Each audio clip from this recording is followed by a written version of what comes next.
David Himbara, please say something. Let's see if maybe people will be able to hear you. Ndi kwinywera amata hano. Oh, now I can hear you. Mm. No, the music comes in. The music comes in. Mm. Okay, let me make sure that there's no music. Okay. Okay, now I can hear you. Mm. Thank you so much for being here, David. Oh, it's my great pleasure always to join you, Louise. My pleasure. Mm. Mm. Yeah. Mm. Yes, indeed. So, who has filed this legal complaint? Are you part of the people who have filed the legal complaint against the Kagamistan in Rwanda? No, no. The people who filed the complaint to the African Human Rights Commission is the Rwanda National Congress. My job, what they use though, is my research. It's the research that I did. That when they saw it, they thought that it was really quite detailed enough to satisfy the Africa Human Rights Commission. So my job was the research. That's what I can talk about. So you gave them ammunition, eh? That is correct. That is correct. I did my job as a researcher, as a scientist. Then I handed the material to them, and then said, "Now go and do the job. Go and get the job done. Go and speak for the people of Rwanda. Go and recover this money on the behalf of the people of Rwanda. Tell the world that this is happening. Let this also go in the record in case for the future generations." So my job was research. Wow, thank you so much. For people who don't know David Himbara is a writer, researcher, professor. He has also worked with Kagamistan in Rwanda. And Kagame did not like the fact that as an intellectual, he would tell him the truth. So, what is this new truth that he's not gonna like that you have discovered?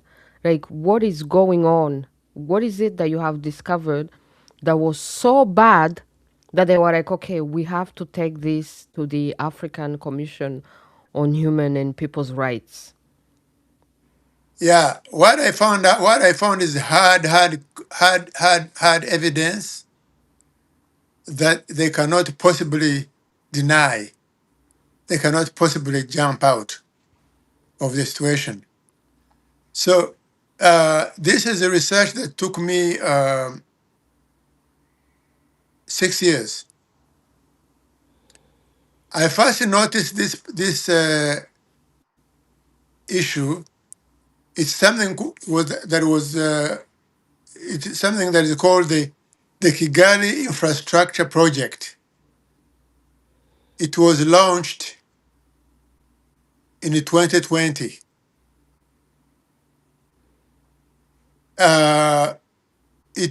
The purpose of this project was to modernize Kigali's infrastructure, the roads. Rwanda was then preparing to host the Commonwealth heads of state meeting in 2022. So this was a big thing, really to beautify and modernize Kigali, make it look like quote unquote the Africa's cleanest city and the world capital, a center of the African continent. So what drew me initially to this, it was in the papers describing the fact that this was going to be the construction of 215.5 kilometers around Kigali, and the bridges, tunnels. The newspaper report, the newspaper's reports indicated that it was this company called NPD Limited, which is a subsidiary of the ruling party of RPF's ruling party business empire, Crystal Ventures. So I said, wait a minute. Here is this big project being handed over to the ruling party's business companies. What is going on? This doesn't seem right. And I always read in the United States, you see, the United States Department of State, every year they write reports around every country around the world about the investment environment in those countries. So in the report on Rwanda, they kept highlighting the fact that Rwanda was not a good environment for investing because the government favored certain party or state businesses over private enterprise. So these are the two things that led me initially led me to become interested in this thing. But I got stuck because there was no other details I could find. Then something interesting happened in 2022. That is when this Kigali infrastructure project appeared in the Rwandan government Auditor General's annual report of 2022. I said, aha. So they are now the ones who mentioned the length of the roads and the money involved. They mentioned the figure of $404.7 million that was earmarked to construct these roads. The Auditor General report also mentioned something interesting. It mentioned that it was the Kigali city in charge of this project, and that the Kigali city had entered an agreement with what the Auditor General called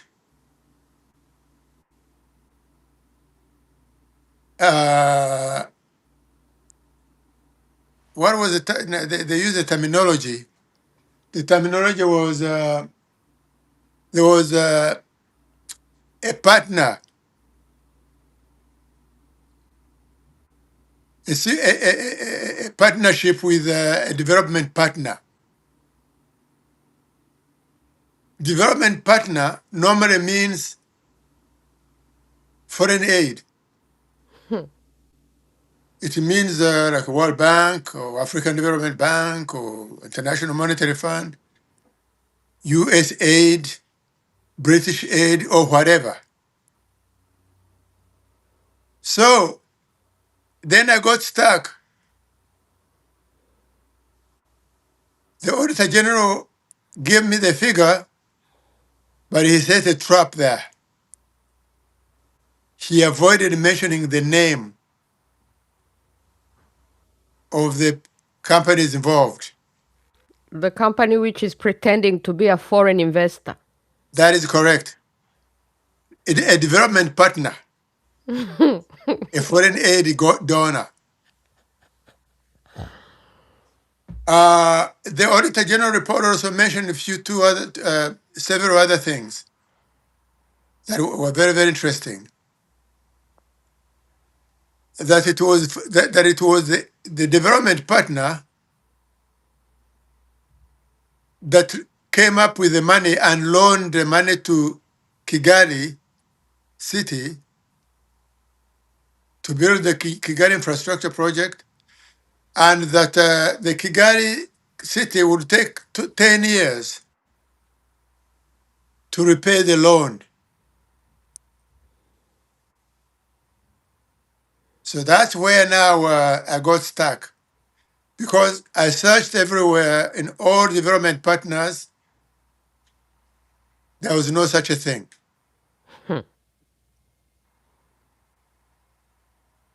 Uh, then, in about 20, I never gave up.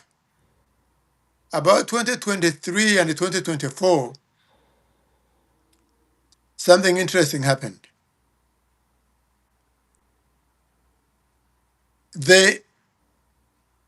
I just happened to search the website of NPD Limited, the company itself. And lo and behold it mentioned that it was the one responsible for building the road, and boasted that this is something that the Rwandans will be proud of for two reasons. A, that these beautiful roads were done by a local company, a Rwandan company, and that they did a perfect job that would make everyone proud. Wow. So on one hand, they are pretending to be development partners, like And no, foreigners. development partner was used by the don't confuse it. Development partner that was used by the Auditor General to confuse us. And then they themselves, they snitched on themselves, and then Yes, they talk about how they're a local company now. so the local company itself is the one that posted it in its own website. They snitched on themselves. Yes, and they named the figure. All right. Then but even though I could see it on the website, I do not have sufficient details. Few things were not beginning to fill in, in the gaps, but I still needed a complete picture. The complete picture came twice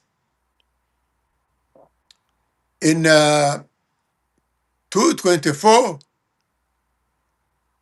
and then in 2026. In 2024, this Transparency International Rwanda, this is a German NGO that helps countries to fight corruption around the world. Transparency International Rwanda now published the details, all the details. And they also got more details from the Auditor General himself. So this is now where we got more details.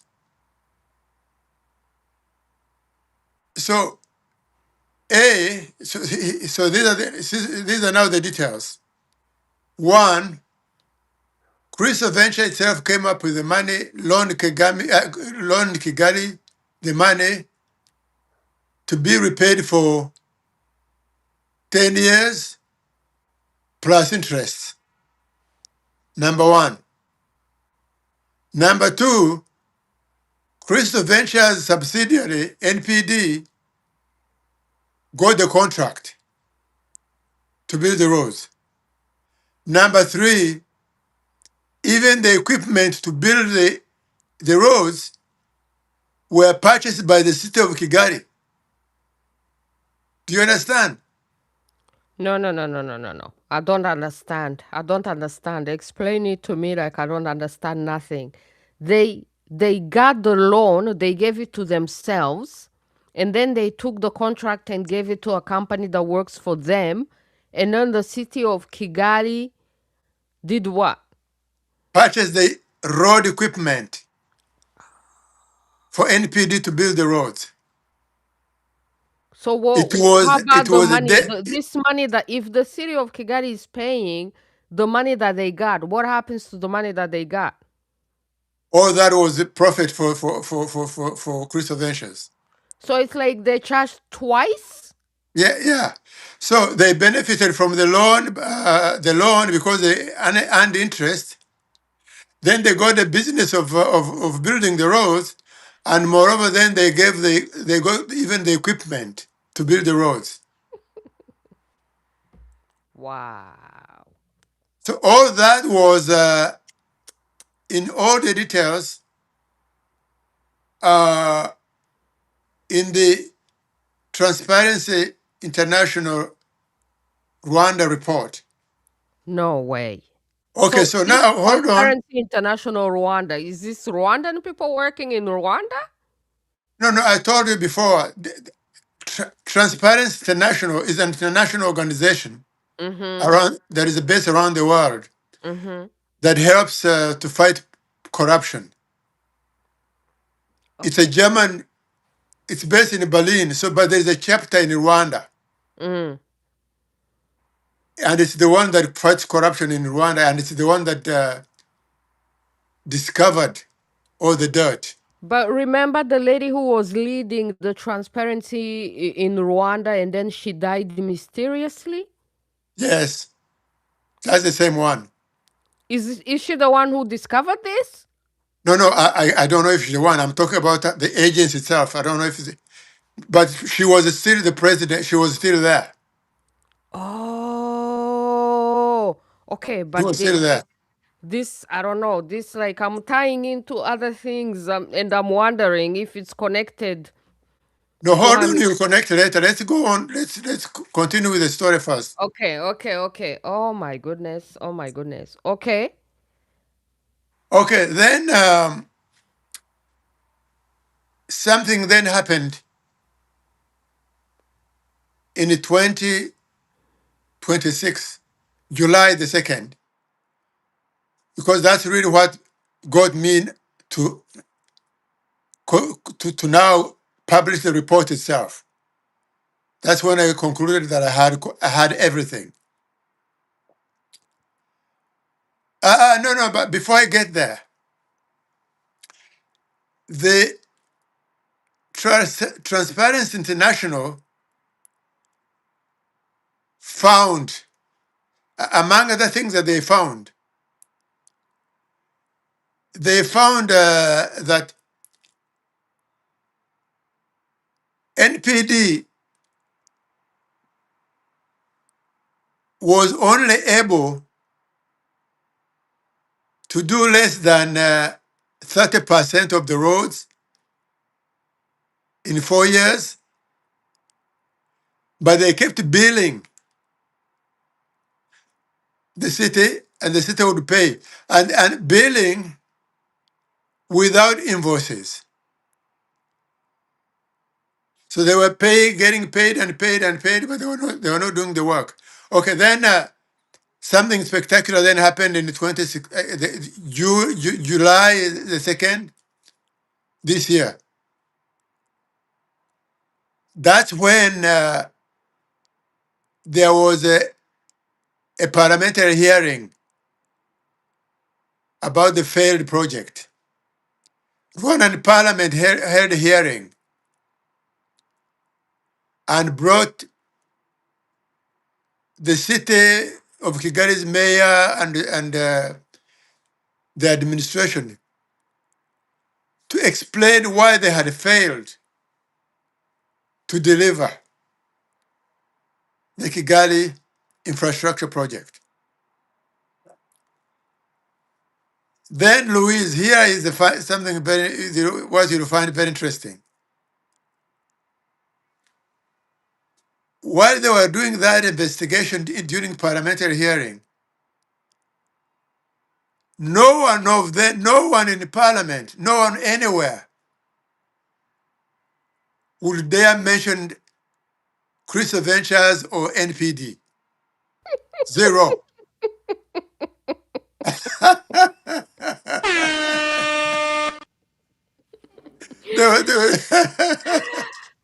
Yeah. So the city officials were shaking in their boots and admitting that the whole thing was a failure, but they would not mention the companies involved. They did mention that they were now going to fire the company, but they never mentioned the company. So they were going to fire this NPD or fire Crystal Ventures, or which company were they going to fire?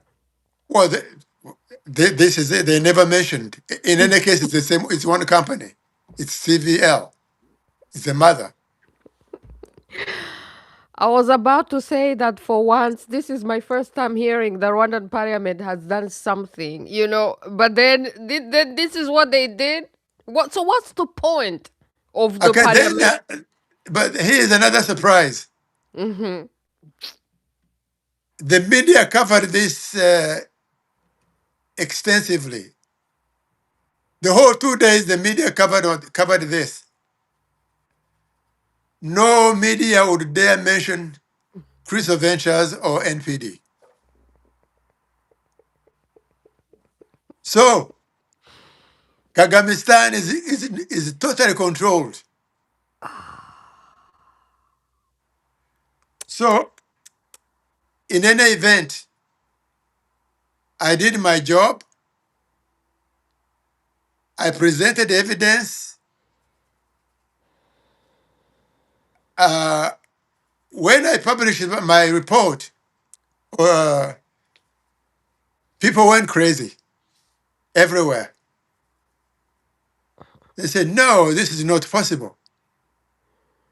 I said, "Well, there you go. You read it." Now, Louise, I forgot one thing.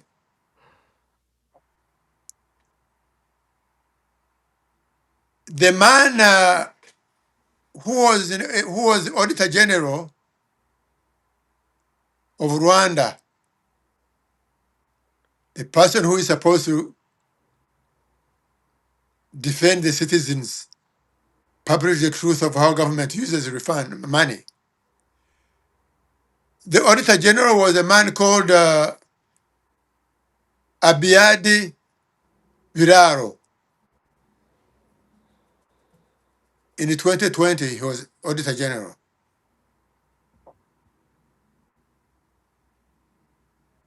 Uh, he had served his 10-year period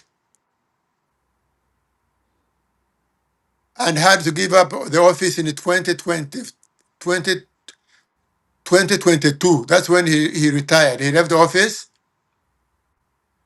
Then another Auditor General replaced him. So during Biraro's period, he never mentioned, like I told you, the one who mentioned the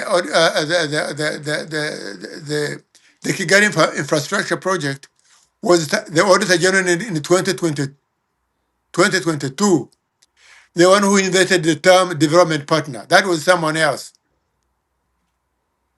But guess what happened to Biraro when he retired from the Auditor General,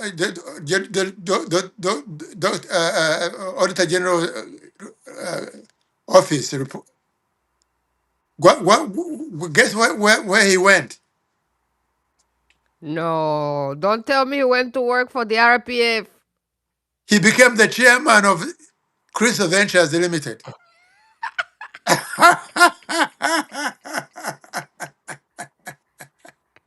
Oh my God.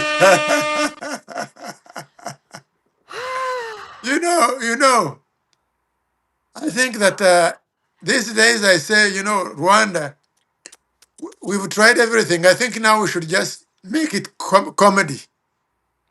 This is why I'm always laughing at it, and this is why I called it the Kagamistan. These are things that happen in the Kagamistan type of country. In other countries, when somebody retires as auditor general, they are not allowed. There is what they call a 2-year period, a 2-year cooling off period. For 2 years, they are not supposed to take jobs in prominent positions in the private sector. This is what good governance does everywhere in the world, because that is to prevent that they don't take an advantage of the internal knowledge of how government functions. Biraro had occupied that position for 10 years. So in a normal country, he would have had to stay off from prominent employment in the private sector, in the leadership positions in the private sector, because that would be a conflict of interest.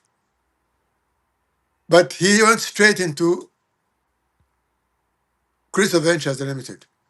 The very company that he refused to do his job on when he was Auditor General. That is correct. 100%. So he protected the corruption and then he joined the corruption. Yes.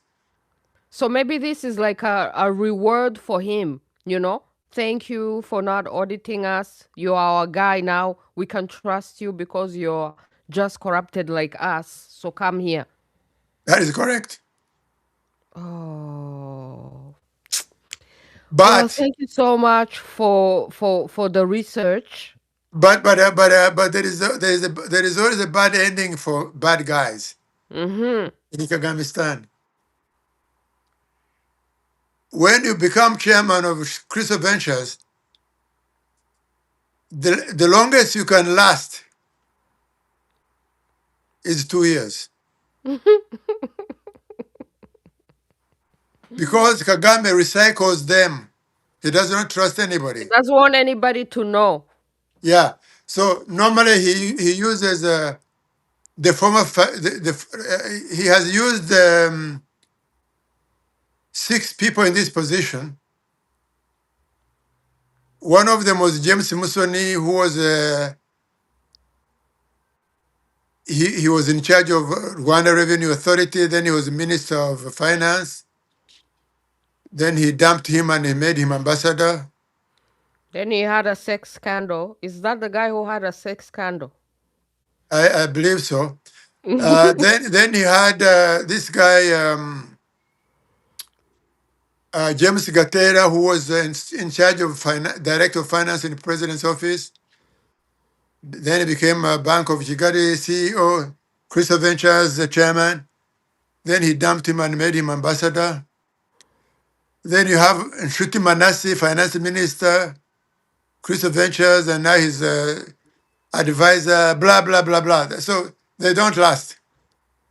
So Bilaro also lasted 2 years. I don't know what happened to him. So anyhow, that's the research that I did, and then Rwanda National Congress decided to basically take the regime to the African Human Rights Commission, and that's where we are. They filed the case, so we'll see what happens. Let me first applaud you Thank you so much.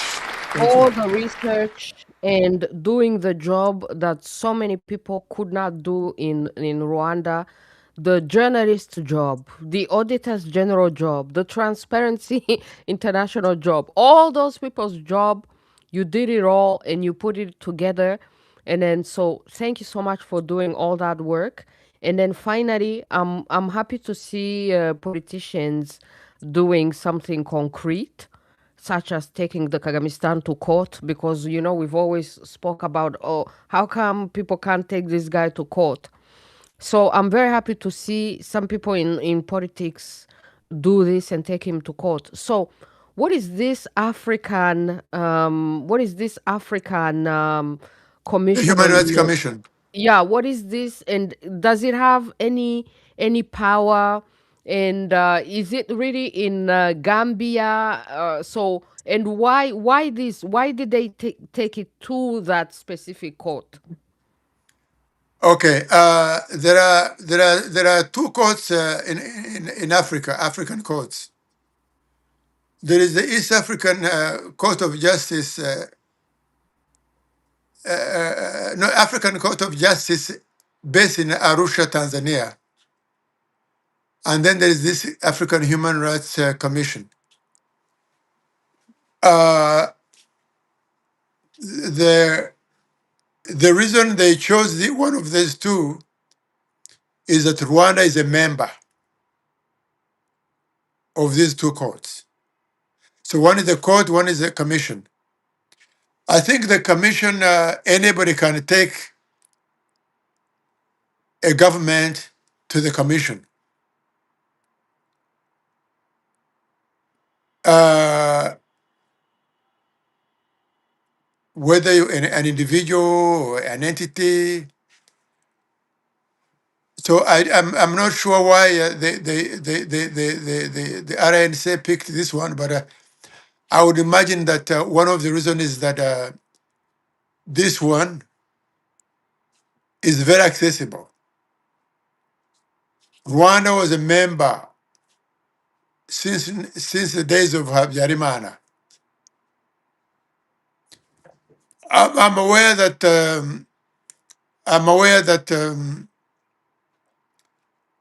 previously individuals have taken the Rwanda government to the East African Court of Justice in Arusha and actually won. Tribert Rujugiro took the Kagame government to Arusha when they hijacked his UTC shopping mall. He won the case. He won the case, and but of course he couldn't go back and reclaim it because it's too dangerous. So yeah, so those two courts are available for anyone. I think that's why they chose one of the two. I see. Let me show people on the screen. Let me show these people on the screen how their website looks like. This African Commission on Human Rights and People's Rights. So, do you think that they are going to have, I don't know, the balls, if I may, to go after the Kagamistan, or like what do you how has it been received so far? Oh, it was just filed. What I do know is that um, the RNC really made it. They published. They made this very huge. They published this claim everywhere. Yeah, I see a lot of press releases on so many platforms, which is great. US Weekly, Dubai, CNN. Like it's. It looks like they send the press release everywhere. So, to answer your question, uh, in my own view, this is my personal view. uh, yeah, there is that picture.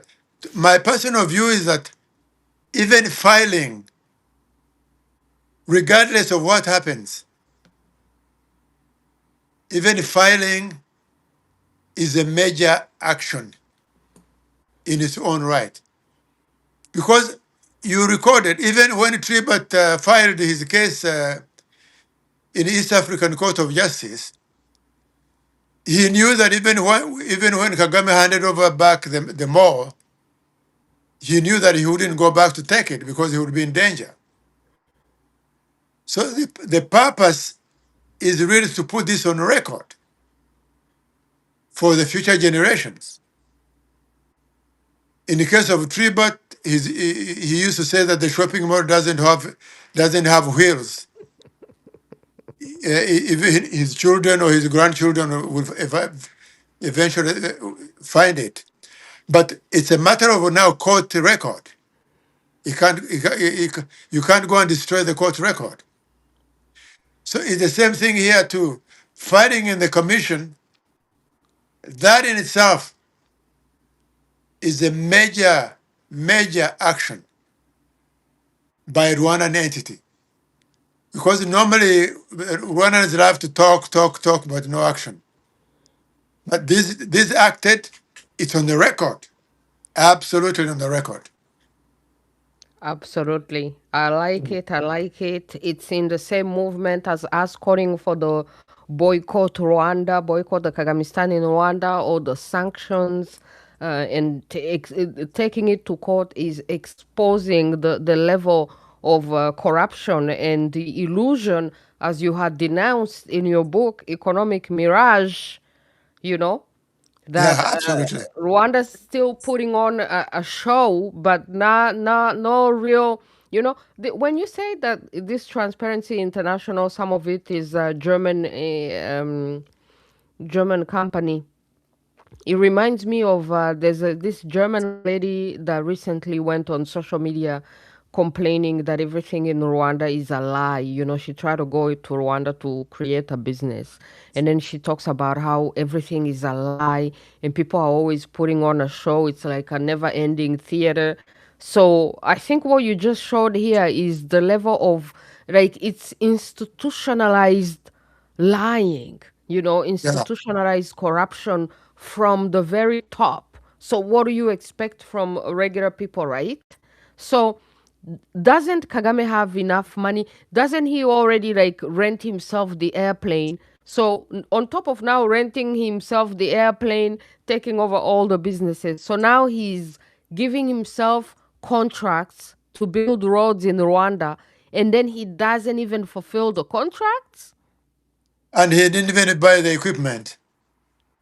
And he still gets money to for the equipment from the city. So it's like he gets double financing. On top of that, he's getting the loan in the name of Rwanda. So Rwandan children will have to pay this for many years to come. And he didn't even do the work, and he got all the support from the taxpayers. Yeah.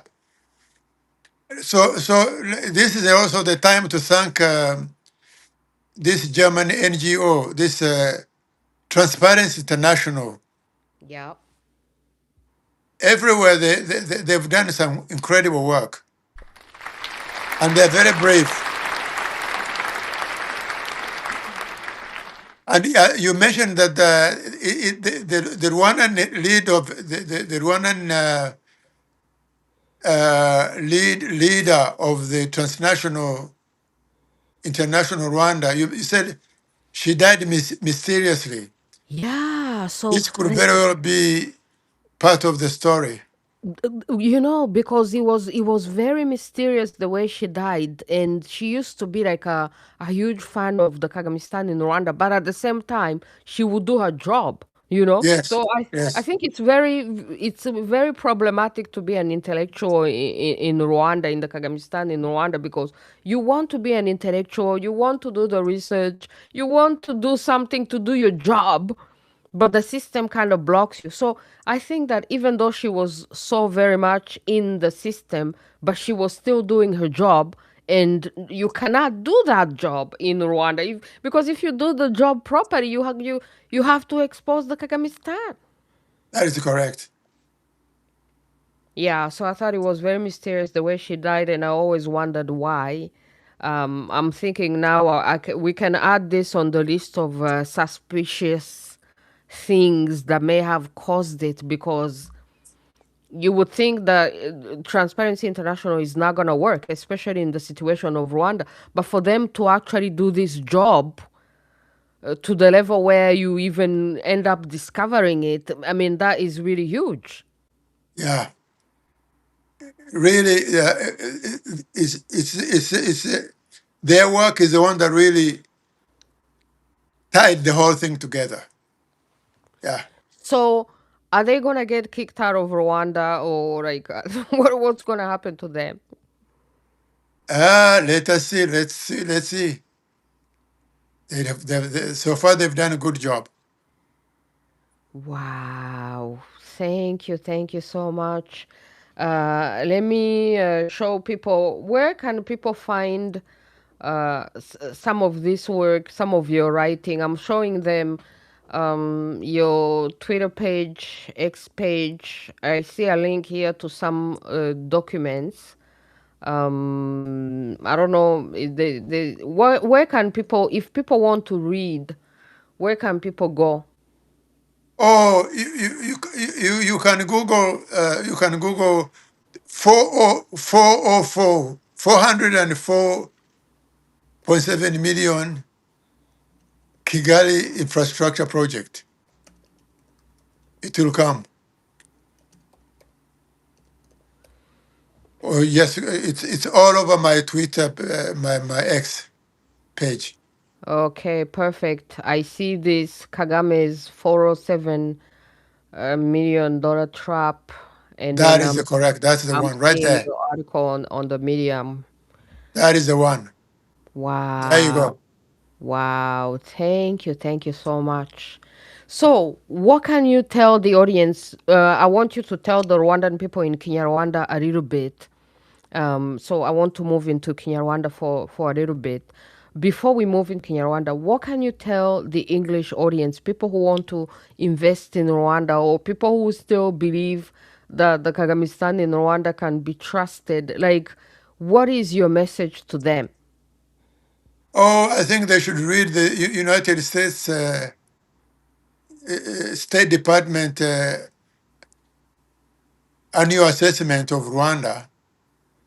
They call these documents investment statements on Rwanda. The United States government itself says that Rwanda is not a place for investors because for private investors, because the whole economy is captured by party interests and state interests. So Rwanda is not a place to invest. Zero. So, just to compare, if it was fair and transparency and democracy were respected, how would the process work? How should the process work ideally? Yeah, in normal circumstances, Hmm. if you are a president of a country, you can't also be a chairman of the largest business in the country. You either stay in the business of governing or go in the business of being of going in a private enterprise. But you can't be both. If you do both, then you corrupt. They call it the state capture. Especially when you use your presidential position, your political position, to give yourself all the contracts in the country. That is what is called state capture. That's what the World Bank calls it. Mm. It is not allowed. If there were elections, you would lose for sure because that would be corruption. but in this case, there's one. The man wins by 99%. So in the normal countries, it's a no-no. You know, you can see that it's just not done. It's not on. Are there companies in Rwanda who could have actually done the job and done it for way cheaper without being corrupted and do the job? Because on top of that, the job has not even been done. Again, in the normal circumstances, if there are no local companies to do it, then there are regional, international companies to do it. Basically, you put up a tender, you advertise, then there will be all kinds of applicants, local, regional, international. Then you give them you give them the tenders based on your assessment of their capabilities. What determines who gets the job is the assessment of their capabilities. Yeah, in Toronto here, you know, if they say they're building a subway line, it's a German company recently won a tender. So it's a competition, international competition. What you want is a product delivered cost effectively, but most importantly, delivered in time according to the agreement. But this one, it's me, no one else. State capture. Wow. So, on top of capturing the state, no delivery. It's profoundly offensive No, he's captured the state and he's captured the private sector. and still not delivering. Still not delivering. At least deliver. At least deliver. Then he didn't do that. They're collecting the money. Wow.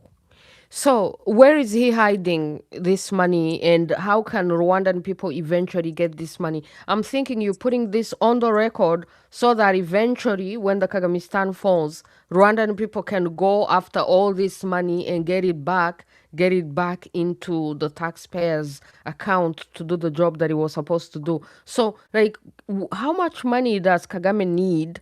And where is he putting this money? Like, why is he not satisfied after having made so much money?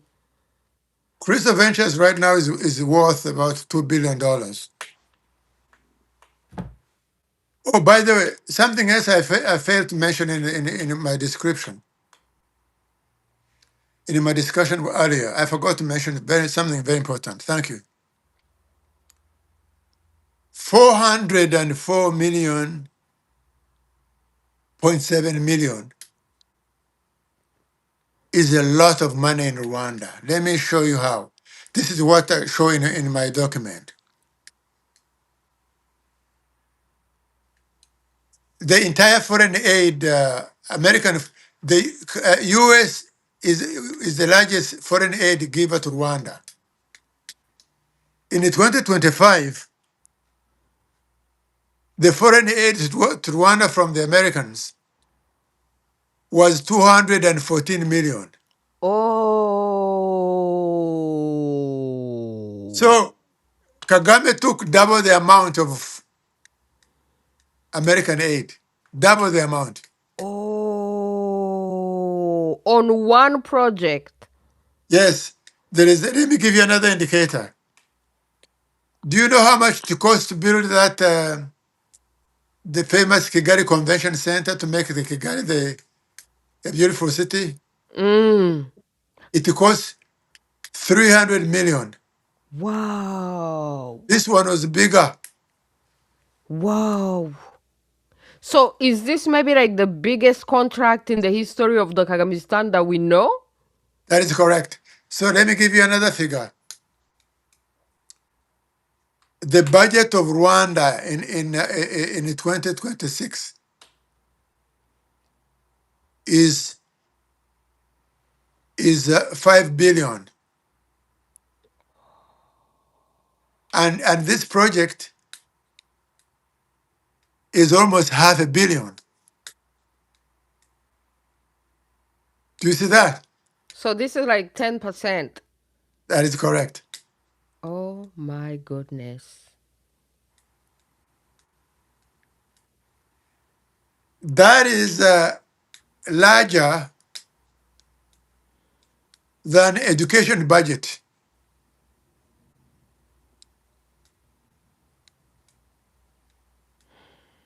It's huge. It is So insane. he could have educated the whole Did country. you see that? Go back, go back. Stay right there. Stay right there. Do you see NPD website? Uh-huh. Go down a little bit. There, they show the money. You see the figure? Yeah. You see 400? Yeah. And that is on their website.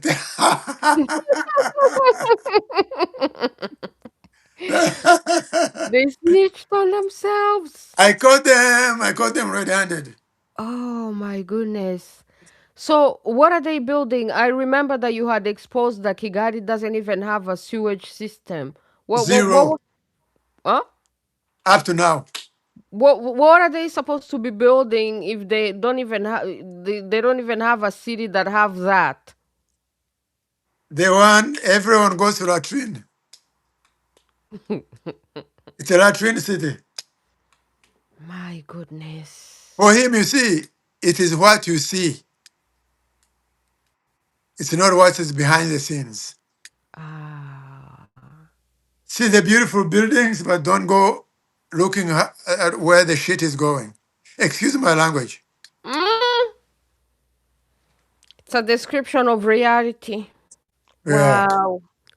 Thank you, thank you, thank you so much. I thank you so much for all your work. Is there something that you forgot to say in English before we move into KinyaRwanda?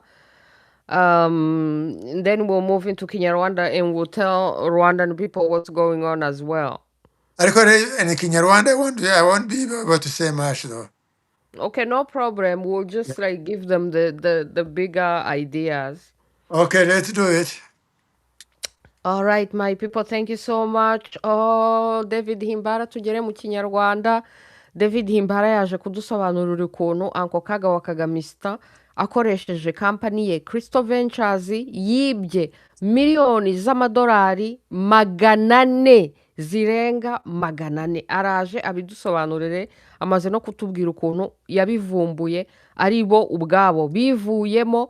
Hanyuma rero ahangaha hanze abanyapolitike bari hanze ahangaha muri exile babera bakoze igikorwa nyagikorwa aricyo cyita kujyana Kagamistan mu mategeko. Tubiganireho my people. Uyu munsi turi kuwa gatandatu ku itariki 22 z'ukwa munani. Karibu.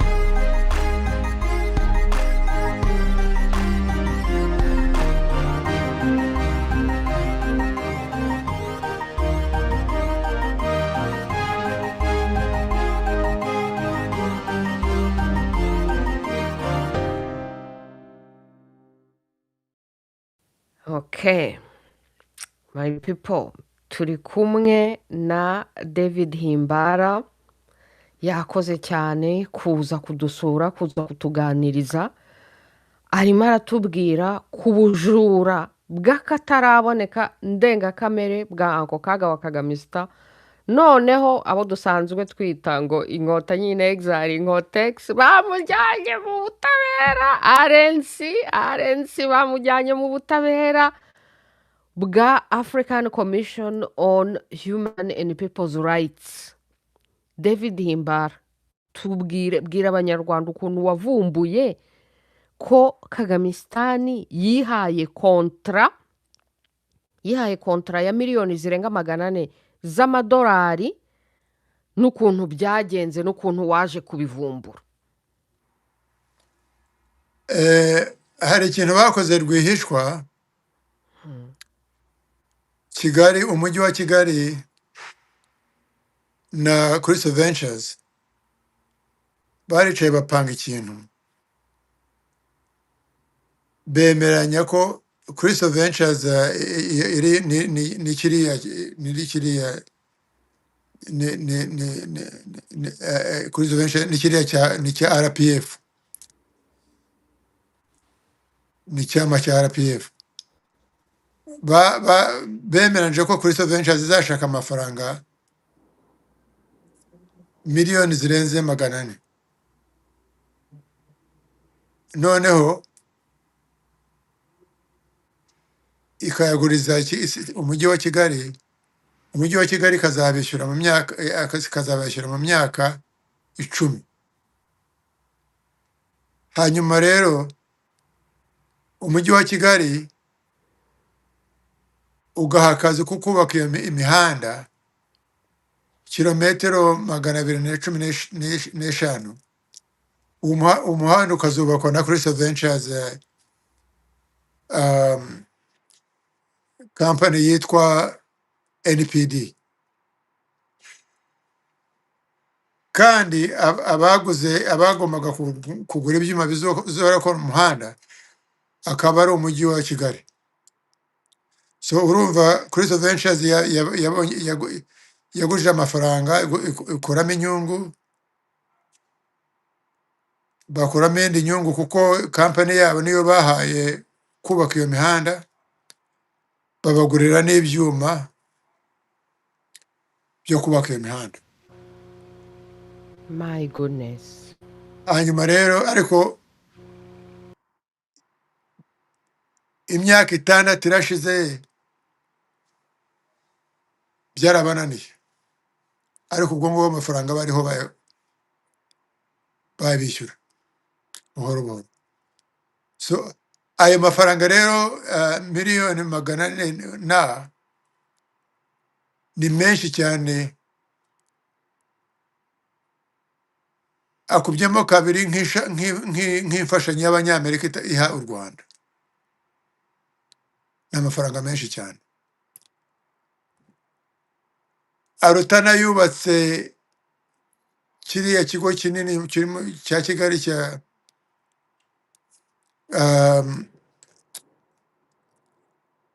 Convention Center, Kigali Convention Center. So ni amafaranga menshi rero. Ubwo bujura rero ni ibintu by'ubujura birenze kamere, ntabwo umuntu ashobora kubyumva. Uko rero nagiye mbishakisha, bimwe nabitoraguye muri records za Crystal Ventures, ibintu nabitoraguye muri za reports za Auditor General, ibintu nabivanye muri reports za Transparency International Rwanda. N'Abanyamerika buri mwaka bakora investment report ku bihugu byose, bavuga ko mu Rwanda ntabwo environment ntabwo ihari yo gukorera amafaranga, kuko ibintu byose company za leta n'iza cyama bafashe byose. Ntabwo rero wajyana gukora, nta competition, ntabwo byashoboka. So ibyo byose nibyo nagiye nateranije rero, hanyuma ntanga report nyerekana ko nyine ibyo ni facts, ntabwo babyihakana, biranditse, biri muri madosiye ya leta, madosiye ya transnational Transparency International, kandi biri no muri kuri website ya ntuza ya Crystal Ventures na NPD. ubundi rero nuko abantu bose batinya kubivuga ariko narabyanditse.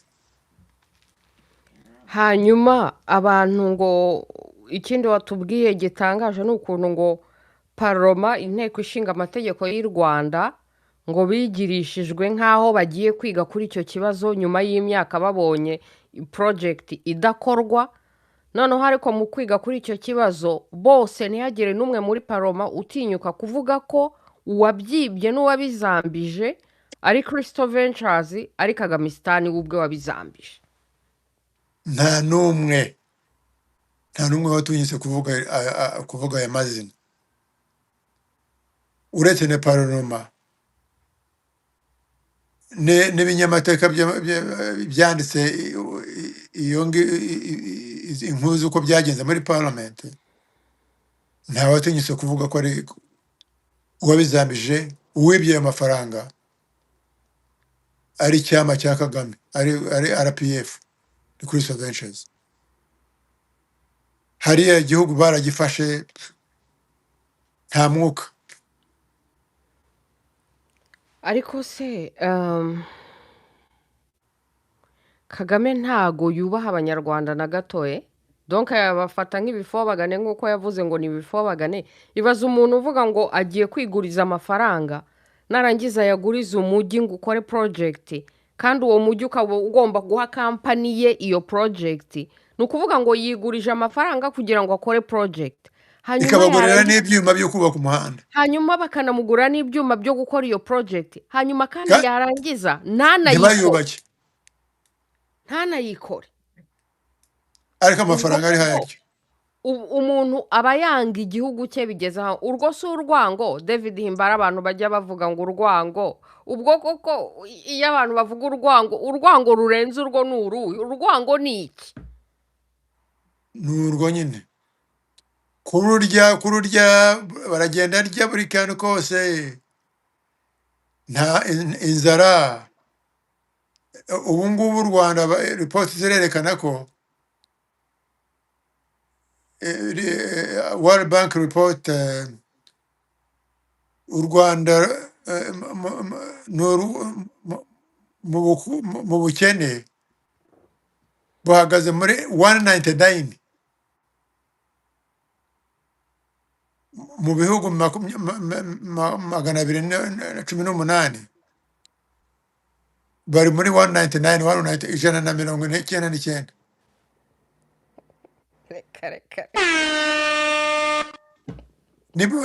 ni u Rwanda ruri hamwe n'aba Afghanistan n'abo ngabo n'abantu nk'abo ngabo. Kagamistan hamwe na Afghanistan bikennye ku isi. we ararya, nta education ntayo. aya mafaranga yariye wavuze ya miliyoni 404 birenga, ngo yikubye, ari hafi kwikuba inshuro ebyiri budget ya education yose mu Rwanda. ni kimwe ku icumi kuri budget y'igihugu cyose. hano hari Commentaire bea ndagupepeye cyane, arimo aravuga ati ikibabaje nuko amafaranga basahuye nayo bibye yose abazungu bazayarya. ayabitse he rero? bizagenda gute? ni iki abanyarwanda bakora kugira ngo ayo mafaranga bayabone? ubwo se izi miliyoni wowe uko ubizi cyangwa uko ubikeka yarazifashe azishyira hehe? ziri hehe? Of course ziri hanze.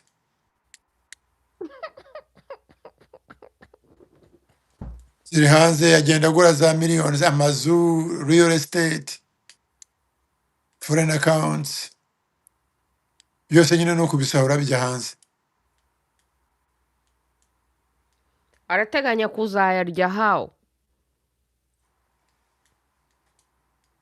buri yuri wicaye muri iriya ntebe se uri umusazi ugira ngo ibyo aranabitekereza? atekereza ejo se? oya, n'uyu munsi oya njye ndibaza nti umuntu utinyuka no kwiba miliyoni 400 azibye igihugu, afite ikindi we yiteganyiriza.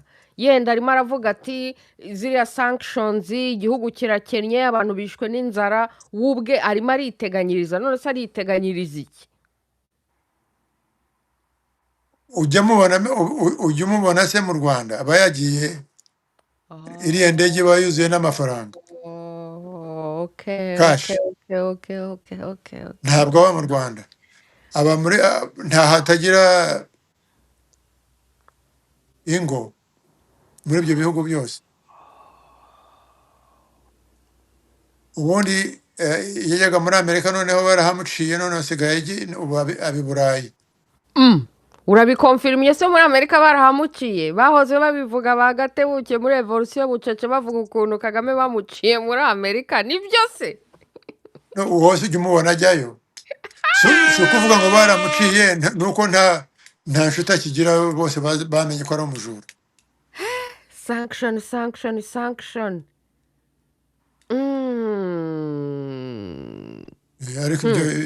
Ariko byinshi bye bigeze muri Amerika.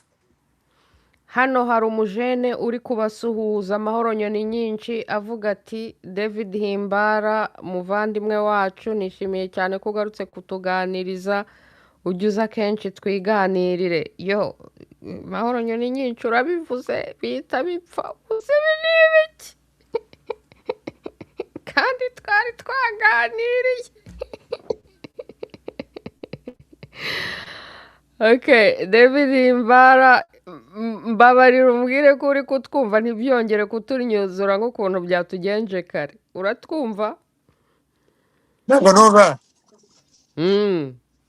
Banama music. Wapi nta music irimo, ahubwo ubwo byongeye gukwama. Banama music. Okay, reka ndebe niba ntari music irimo, cyangwa se niba byongeye gukwama gusa. Unakumva. Aha, okay, thank you. Nuko hari uwari urimo ubabwira, amahoro nyoni nyinshi yari arimo avuga ati wakoze cyane kuza kutuganiriza. None se aya mafaranga, mahoro nyoni nyinshi rero, ohereza ibibazo kuko buri gihe iyo David ahari akagenda uravuga ngo ntago wabashije kubaza ibibazo byawe. Ohereza rero Bombardement hakiri kare, hanyuma David Himbara ndabona bitangiye no gukupa kugira ngo agusubize hakiri kare. David Himbara, uranyumva? Uracyahari? Uranyumva? Banama music. Okay, reka tugerageze. Aha, uranyumva? Nuko Kagame rero aho ajya hose aba agiye guhisha amafaranga yiba abanyarwanda. Hanyuma twanavuze no kuri uriya mudamu wa Transparency International wapfuye urupfu rudasobanutse. Ese ko byaba bihuriranyeho kuko Transparency International ariyo yashyize iyi nkuru hanze? Hari n'ibindi bandika byinshi cyane.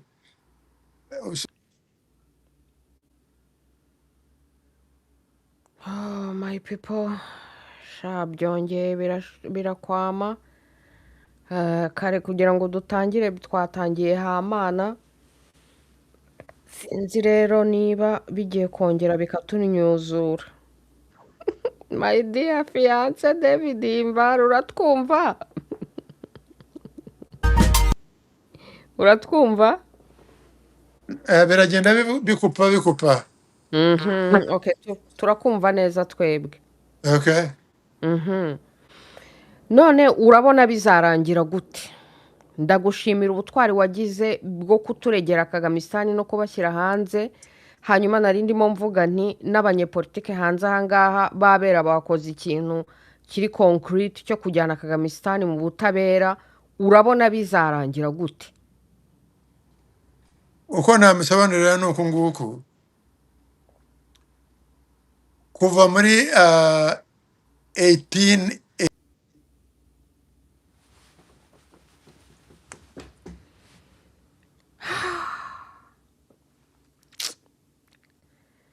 my people, patience. Turakumva dear David Himbara, ndabona ibyuma byongeye gushaka kubyitambikamo. Nuko twibwirire wari ugiye kutubwira uti guhera muri 1800 na ryari.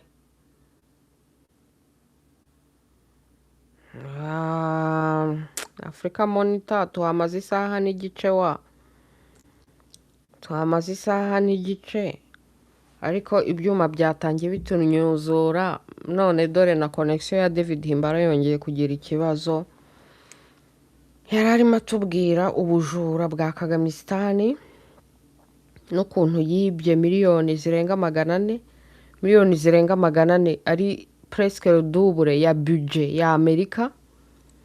Hanyuma twari turimo tuvuga ukuntu abanyepolitike hanze ahangaha babera nyine bakoze igikorwa cya hatari cya danger, bakaba bafashe initiative yo kujyana Kagamistan mu butabera muri iyi African Commission on Human and People's Rights. Bajyanyweyo na Rwanda National Congress RNC, ariyo ubusanzwe twita inkotanyi in exile.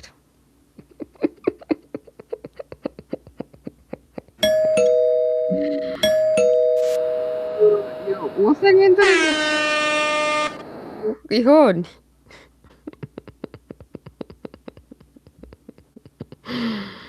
Sha ubwo rero David Himbara sinzi nibwo ari bwongere, kubera ko kabisa byari byatunyuzuye kare, ariko ubwo byibuze tubashije kubona parti y'icyongereza na parti y'Ikinyarwanda ho gatoya. Ubwo reka dukomeze, nagaruka turabo tugize Imana, natagaruka turamushimira cyane kubera ko deja nyine yaduhaye isaha irenga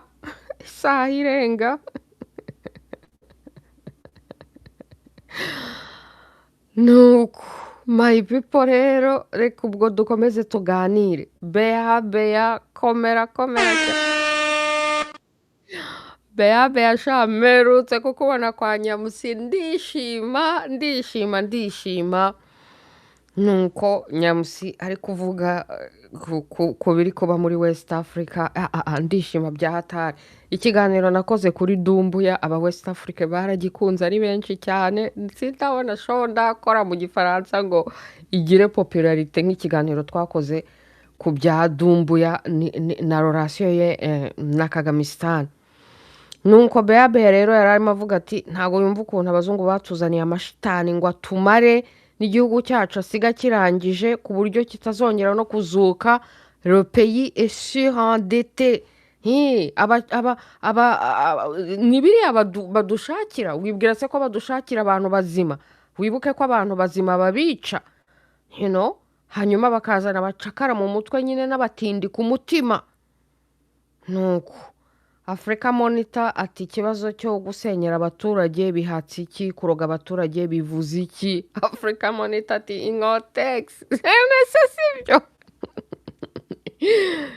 Inkotex rero babera bakoze igikorwa nyagikorwa we. Muri bukambwira Kambanda ni ariko se mureke kudusondeka mutuzanira ngo twa resolution, mufite amafaranga muri hanze ahangaha, kuki mutajyana Kagamistan mu butabera mukora igikorwa? Amplus mufite n'abavoka, mwirirwa mutubwira ukuntu mufite amafaranga muri abakire, mwajyanye Kagamistan mu butabera, ibintu concret mugashyira ibintu on the record. Rero kabisa iyo umuntu yakoze ikintu kizima turabishima. Rero babera bakoze ikintu kizima, bajyanye Kagamistan mu mategeko bakoresheje ubushakashatsi bwa David Himbara. David Himbara wari urimo adusobanurira ukuntu Justoma nyine yakoze ubwo bushakashatsi, agasanga Crystal Ventures, Kagamistan yakoresheje Crystal Ventures kugira ngo bikopesha amafaranga. Hejuru yo kwikopesha amafaranga bakiha iyo kontra ngo yo gukora ngo infrastructure mu mujyi wa Kigali miliyoni 400 zirenga z'amadolari, rodubure ya budget y'igihugu yo muri education. Hanyuma bamara kwiha niyo project, hejuru yo kwiha project ntibayikorewe hejuru y'uko n'umujyi wa Kigali hejuru y'uko ngo bahaye project barafashe n'inguzanyo igomba kubaha n'ibikoresho ntibanabikore ngo bagakora 30% 30% y'ibyo bagombaga gukora noneho ngo kera kabaye ngo parliament ya mitako yo muri parliament ngo yigirishwa nk'aho ngo igiye kubyibazaho icyo kibazo parliament idakorera n'abaturage we noneho ariko ngo bakwibaza kuri icyo kibazo ngo ntibatinyuke na rimwe kuvuga ko ikibazo ari Crystal Ventures na company bahaye iyo gahunda nayo ari ya Crystal Ventures niba ari ngo ari NPD niba ari iki ibaze we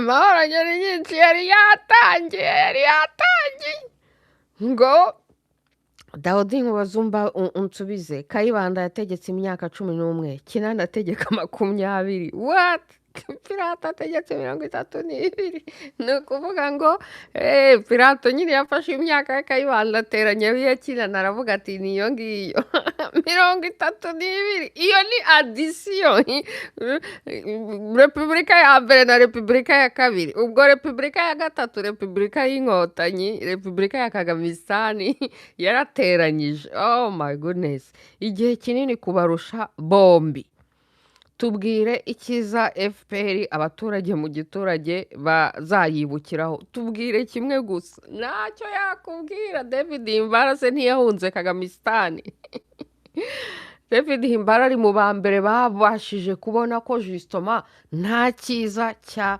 Kagamistan ahubwo reka nongere mbereke ibitabo bye we ati ngo ngwiki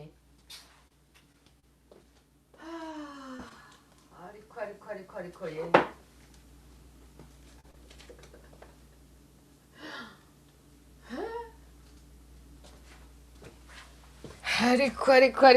ariko vrera ntongere nshimire David Himbara ko yitandukanyije na Kagamistan hanyuma kandi yakwitandukanya na Kagamistan agahora ayishyira hanze abwira abanyarwanda avuga kandi abikora academically intellectually ubushakashatsi n'abanyamahanga bose babona akavuga ati u Rwanda ni economic mirage barabeshya nta economic success ni theatre hanyuma ati na bya bindi bya middle income wapi baratubeshya rero abakunda gusoma n'abakunda gusapotinga abanditsi mu supporting musome ibyo yandika ahubwo we kare nahoze mvuga nti tuze kujya no muri space ya barugaba tubasure ndabona bagihari reka twumve tubasureho gatoya Hari ya ndahari reka nshimira batanze ibitekerezo kuri hari igihe umuntu yibaza ati ibi turi gukora uyu munsi ko tuvuze FPR ntiveho tubireke oya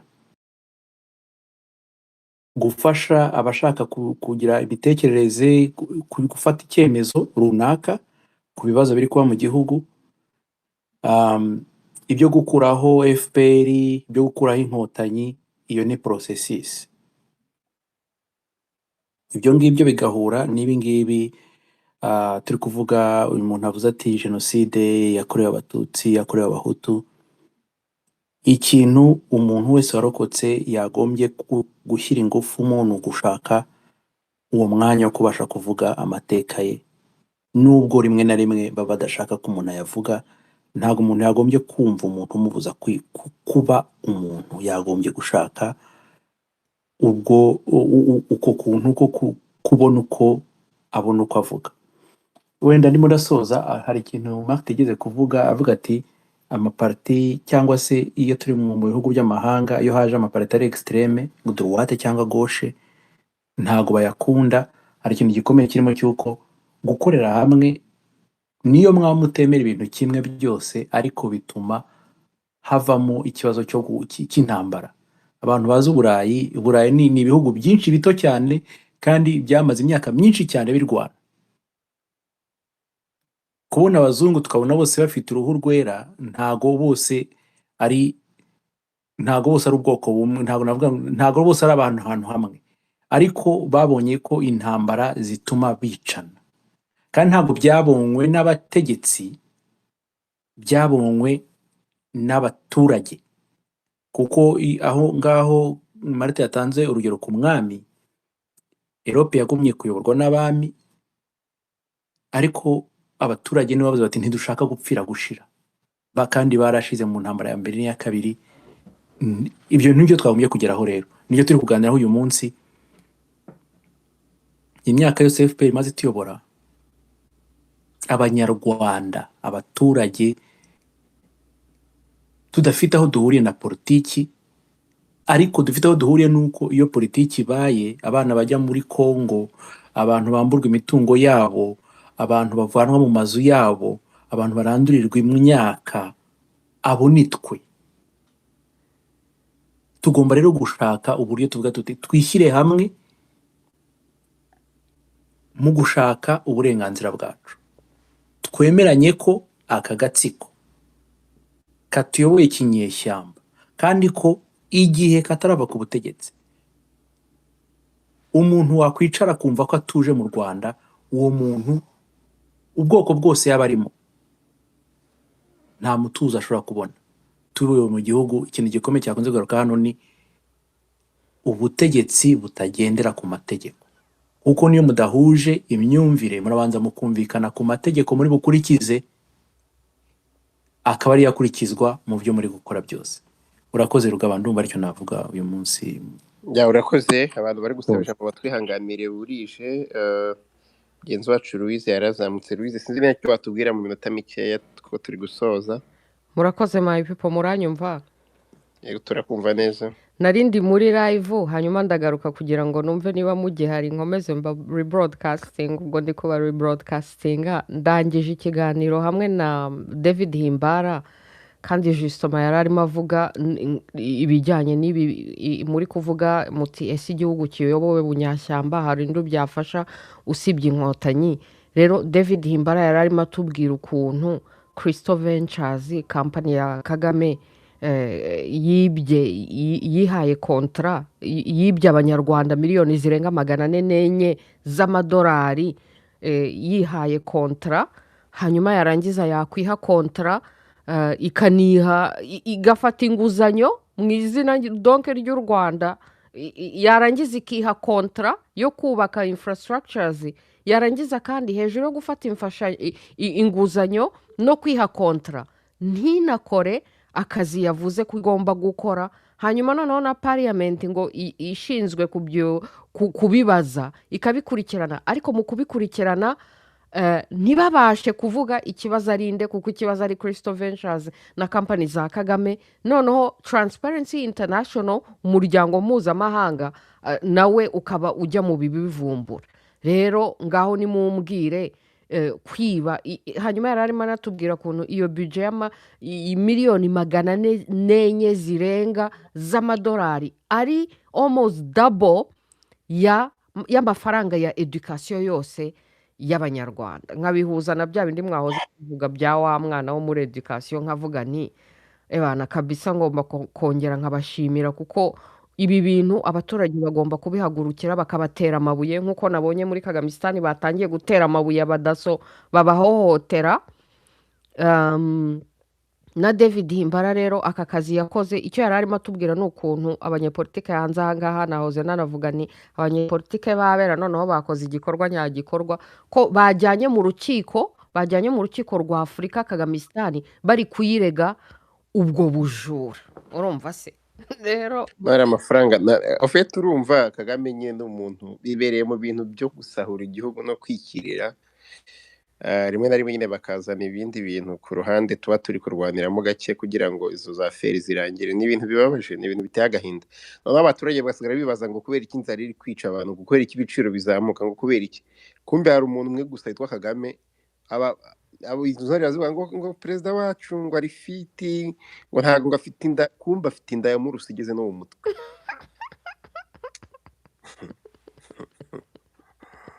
Ibi bintu uje kuvuga ugiye kumbwiriza ijoro kanjye kuryama vure.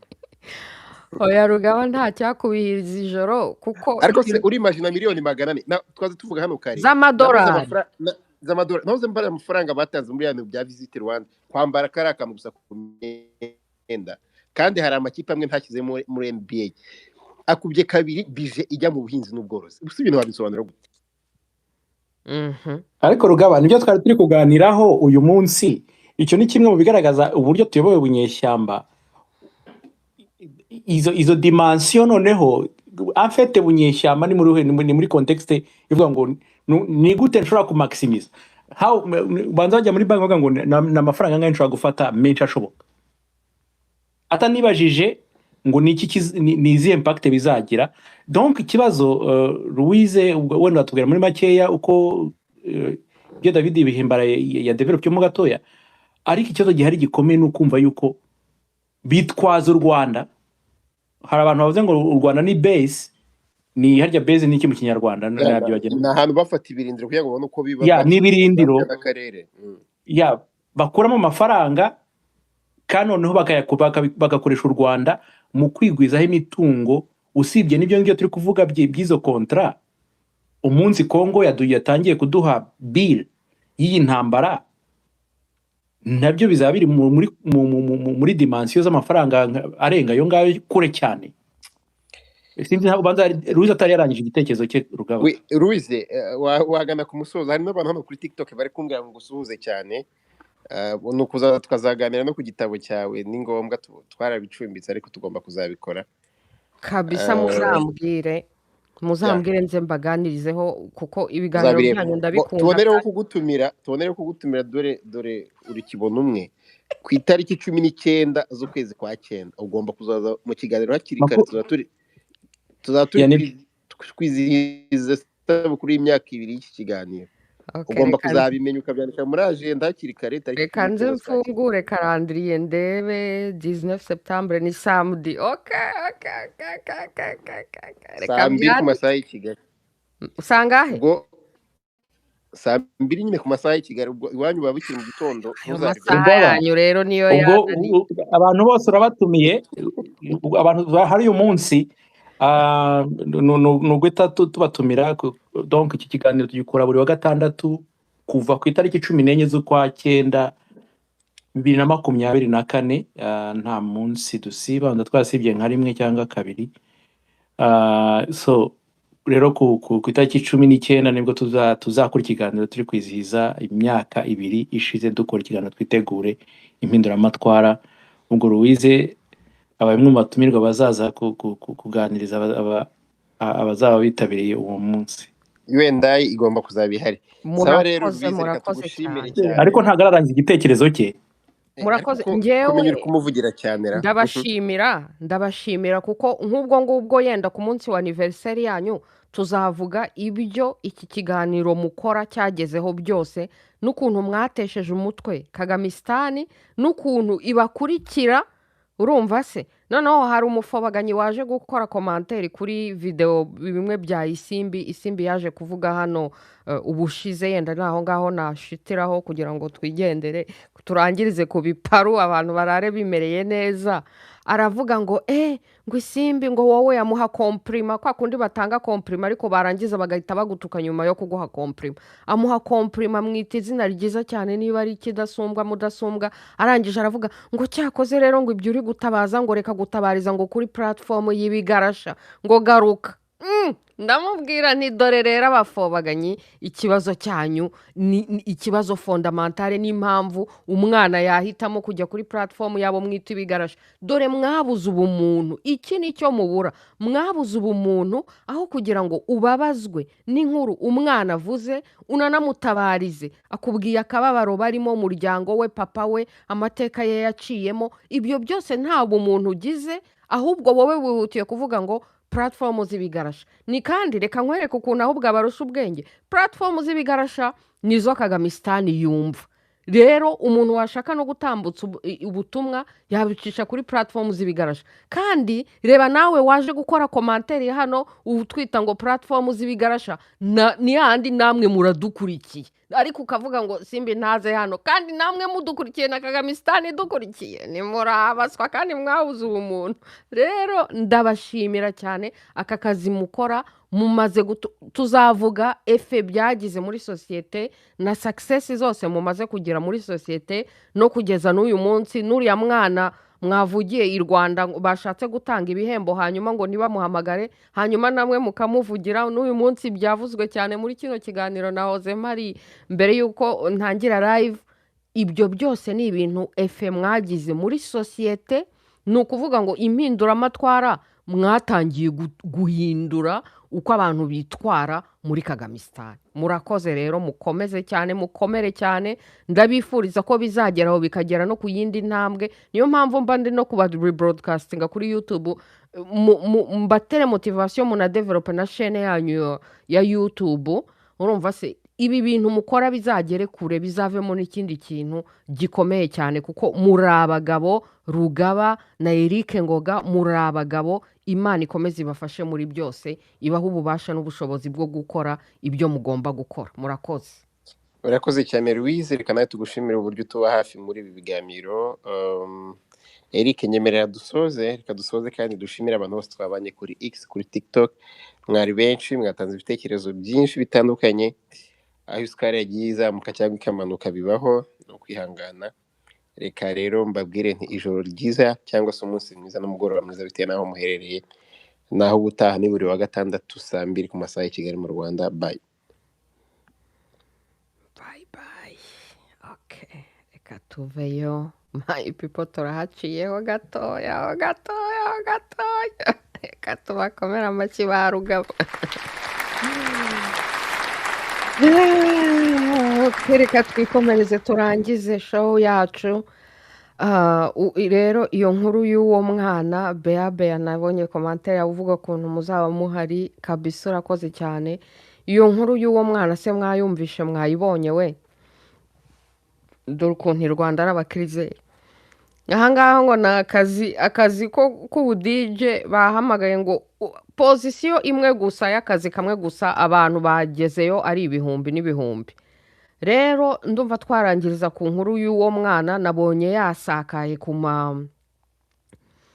mbuga hashoka bose reka turebe niba iri kwa ba Rugaba meruka nayirepostinze sinzi impamvu nari kuyibona kuri ntuza yanjye reka ndebe rero niba nayibona kwa Rugaba inkuru y'abana bo mu Rwanda batsinze dore ngibi kabareba arasara noneho kabareba arasara bya bindi yavugaga hari umujene numvishe kare muri space ya ba Rugaba arimo avuga bya bindi kabarebe yavugaga ngo abantu ngo bafite amazina ngo arimo Imana ngo baba ba mbere naho ngaho bari mu mahanga mu bogiro ngo baba ba mbere none my people karabaye mu Rwanda turashize dore batangiye kuba ba mbere no mu Rwanda what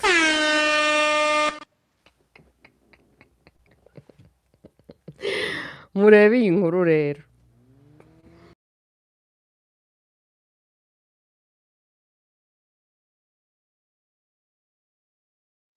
iyi nkuru ngo umwana yaratsinze ariko ntibamuhamagara barabeshya ngo bamubuze hanyuma ngo bahamagara umunyakigali urumva se abanyarwanda rero benshi babibonyemo amacenga y'inkotanyi banavuga ko impamvu undi atahamagawe ngo ni uwo muri Nyamasheke hariya Nyamasheke ni hehe we ni Igikongoro ni hehe hari uwabibonyemo nyine bya bindi by'amoko mu Rwanda urumva se hanyuma nyine bya bindi byo kugirira n'ishyari abantu ngo bafite amazina ngo arimo Imana uyu rero wundi batahamagaye yitwa Uwamariya Leontine murabyumva rero ko Uwamariya ari nk'uw'Imana mfete urumva se noneho Kigali ngo bahamagara uwo wundi baba ari we bahemba noneho aba activist hanze ahangaha bavuze induru bati reka ntago tubyemeye noneho bavugije induru Kagamistan nibwo yabonye guhamagara n'uwo mwana wundi n'uwo mwana wundi nayo imuha noneho ibihembo bye yagombaga kumuha. Umujene nahoze mbona yabitangaje cyane n'uyu nguyu. Ntumva se ari kwerekana nyine ukuntu uyu mwana yari yatsinze yabaye uwa mbere mu gihugu, ariko banga kumuhamagara, banga kumurakompansa, bihamagarira uyu munyakigali wundi. Ntumva se aba ari we barokompansa. Noneho abantu bavugije induru kuri social media, nuko nibwo babonye kuvuga ngo ngo baramubonye, noneho ubwo noneho rero nawe baramuhamagara, nawe baramuhemba. Kimwe mu bintu bishimishije rero nabonye ni ukuntu ababyeyi be bamuherekeje, bagiye kwakira nyine uko nguko uko yabaye uwa mbere. Noneho mama we agenda yambaye urugori, umutegarugori nyamutegarugori. Murabyibuka my people ukuntu mu kinyarwanda uru rugori rero ni ibintu symbolique mabiri très puissant. Urumva se no mu madivinité umugore atega urugori, ari naho byavuye by'abategarugori. La couronne de la maternité ivuga nyine umubyeyi wabyaye akambara iryo kamba nyine nk'abamikazi. Urumva se barepresenta divinité y'abamikazi y'abamama. Urumva se nabikunze rero, ntago nari nzi ko mu Rwanda hari abantu bagitega urutegarugori we. Navuze nti wow, umunyarwandakazi originari.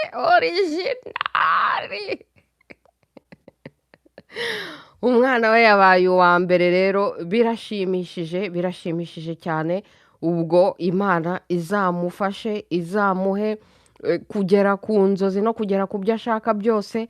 Dore amanota meza yabonye. Rero icyari cyariye abanyakigali ni ukuntu yabarushije amanota bose, kandi ngo ari umwana wo mu giturage. Sinzi rero aho ngaho Nyamasheke niba ari ku Gikongoro, niba ari hehe. Kuva kera abanyakigali barirataga, hanyuma rero bagapinga abantu baba bibereye mu biturage kandi nabo ari abahanga. Sinzi rero niba aho ngaho Nyamasheke ari ku Gikongoro. Mwibuke no kuntu kuva kera bapingaga abantu bo ku Gikongoro babaseka ngo abatebo. Muribuka babita abatebo we. Iwabo w'abatebo. None bababanye abambere. Urumva bitubera isomo rero, bitwigishe ko Imana ishobora kurema, Imana irema, kandi ishobora gushyira ubwenge, ubuhanga n'ubushobozi mu kiremwa muntu aho cyaba kiri cyose. Uyu mwana rero tumukomere.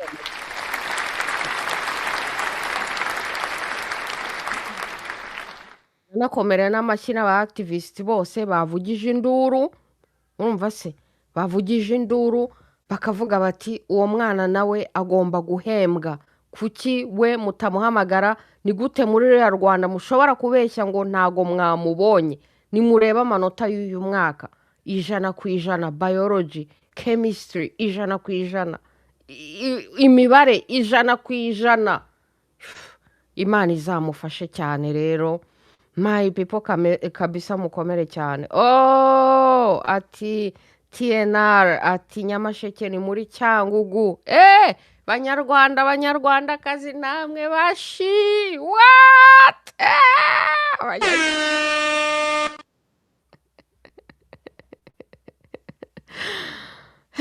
Banyarwandakazi namwe bashi. Turabaswepeye cyane abanyacyangugu, mukomere cyane.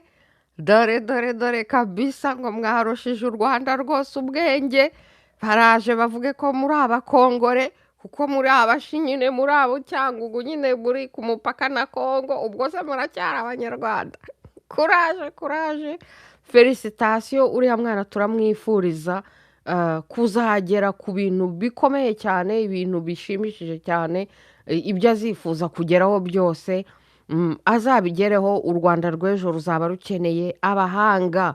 Indi nkuru rero twarangirizaho ni inkuru nabonye y'ukuntu aba bacakara abatindi ku mutima. Ubushize ibingibi ni nabyo Isimbi yavuze mu kiganiro kwa Barugaba, avuga ukuntu abadaso abadaso benshi mu badaso impamvu ari abasovaje by'indengakamere ari ukubera ukuntu benshi muri bo ari bariya bademobe bafashe kandi baba baraciye mu bintu bigoye cyane, bararaciye mu bwicanyi, noneho bakabashyira mu badaso, noneho abadaso bagahohotera abanyarwanda bitavugwa. Uyu munsi rero dore ni bya bindi bavuga ngo revolution ntibazamenya uko bitangiye n'aho biciye. Bagiye bahohotera umugore, bahohoteye umugore mu gihe bari kumujyana, mu gihe bari kujyana muri ya modoka yabo, abaturage babahundagazaho amabuye, babahundagazaho amabuye. Ni gutya wande Kagamistan bazayitombokana, bakayihagurukana, bakayitera amabuye, bakayitera inyanya, bakayifukuza cyane. Rero abanyarwanda batangiye kwidefanda. Mwumve umujura Kagamistan nk'ubwo ngubwo ukuntu aba yibye miliyoni na miliyoni z'abanyarwanda zashobora gukura abanyarwanda mu bukene, akayiharira we akayiba, hanyuma abana b'abanyarwanda bagasigara bapfa ubusabusa. Kagamistan yarasahuye amafaranga, hanyuma bari abademobe kugira ngo abavungurireho utwo dutoya akaba ari bo yohereza guhohotera abaturage. Rero abanyarwanda igihe kirageze ko bidefanda, bakidefanda kuko babibona neza ko tuyobewe kinyamaswa nk'uko ba Rugabana Ngoga bari barimo babivuga, kandi nta zindi shwa uretse kwidefanda. Nagira ngo rero nibutse abanyarwanda ko n'ibi bihugu tubamo byageze kuri izo demokarasi, impamvu bazigezeho nuko abaturage babo babiharaniye. Abafaransa bakoze revolution, bakata imitwe, ragiyotine y'abami babo babakandamizaga, babicishaga inzara. Mwibuke ko byahereye Marie Antoinette ababwira ngo niba nta gato bafite ngo nibarye umugati, ngo sinon pas de pain, ngo oya ngo niba nta mugati bafite ngo barye gatosha. Ibaze abashinyagurira. Kagamistan rero nawe akiba abanyarwanda, yarangiza akabicisha inzara, yarangiza akabashozamo badaso ngo babafate nabi banabahohotere, hanyuma finally one day abanyarwanda bakidefanda. Mbibutse ko i Burayi uretse n'abafaransa bakoze revolution bakagiyotina abami babo n'abandi, hari aho bigeze gufata prime minister niba ari mu Badaci niba ari hehe, baramurya mu muhanda. Revolution y'abaturage bafata prime minister baramumanika mu muhanda, baramurya inyama barakatakata. Urumva se? Rero inkotanyi Kagamistan yanko kagawa Kagamistan n'abambari be bose bihaye kuyobora nabi cyane, bakicisha abanyarwanda inzara, barangiza bagahohotera abaturage. One day bizafata umunsi umwe gusa, umunsi uzaba umwe babahundagazeho amabuye. Reka tubirebe rero. Imana itabara mwifashe, Imana ifashe mwifashe.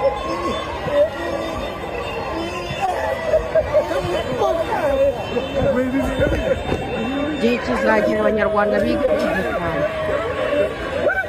Batwaye umugore bamuhundagazaho amabuye.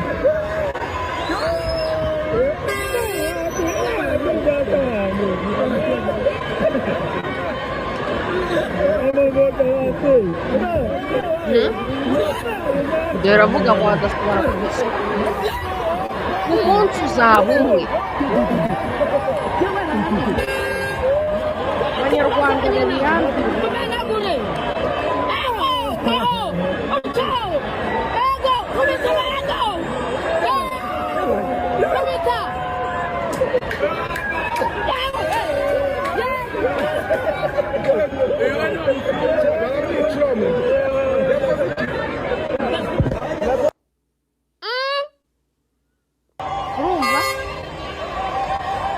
Urumva ko harimo uvuze ati baramwica uriya muntu we, kinyamaswa. Yakongera tubirebe kuko Imana ibifashije. Igihe ni iki?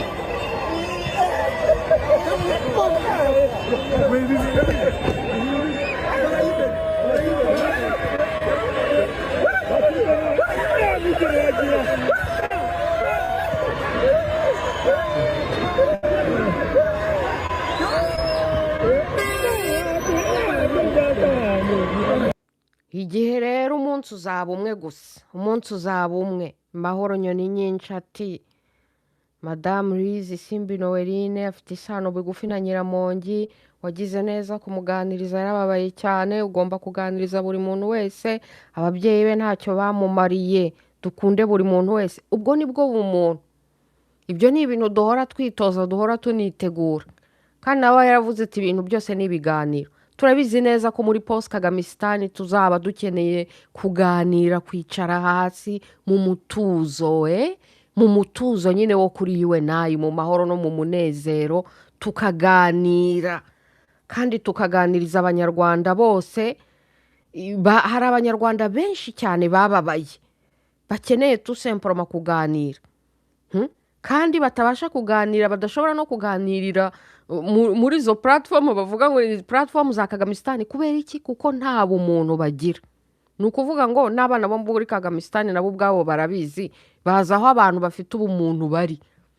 Ibaze ko tugezaho ibigarasha nibyo bifite ubumuntu, ku buryo n'abana ba Kagamistan bisanta aleze, kubera ko babizi neza ko abo nibo bantu bafite umutima, ubumana n'ubumuntu, banaharanira ikiremwa muntu.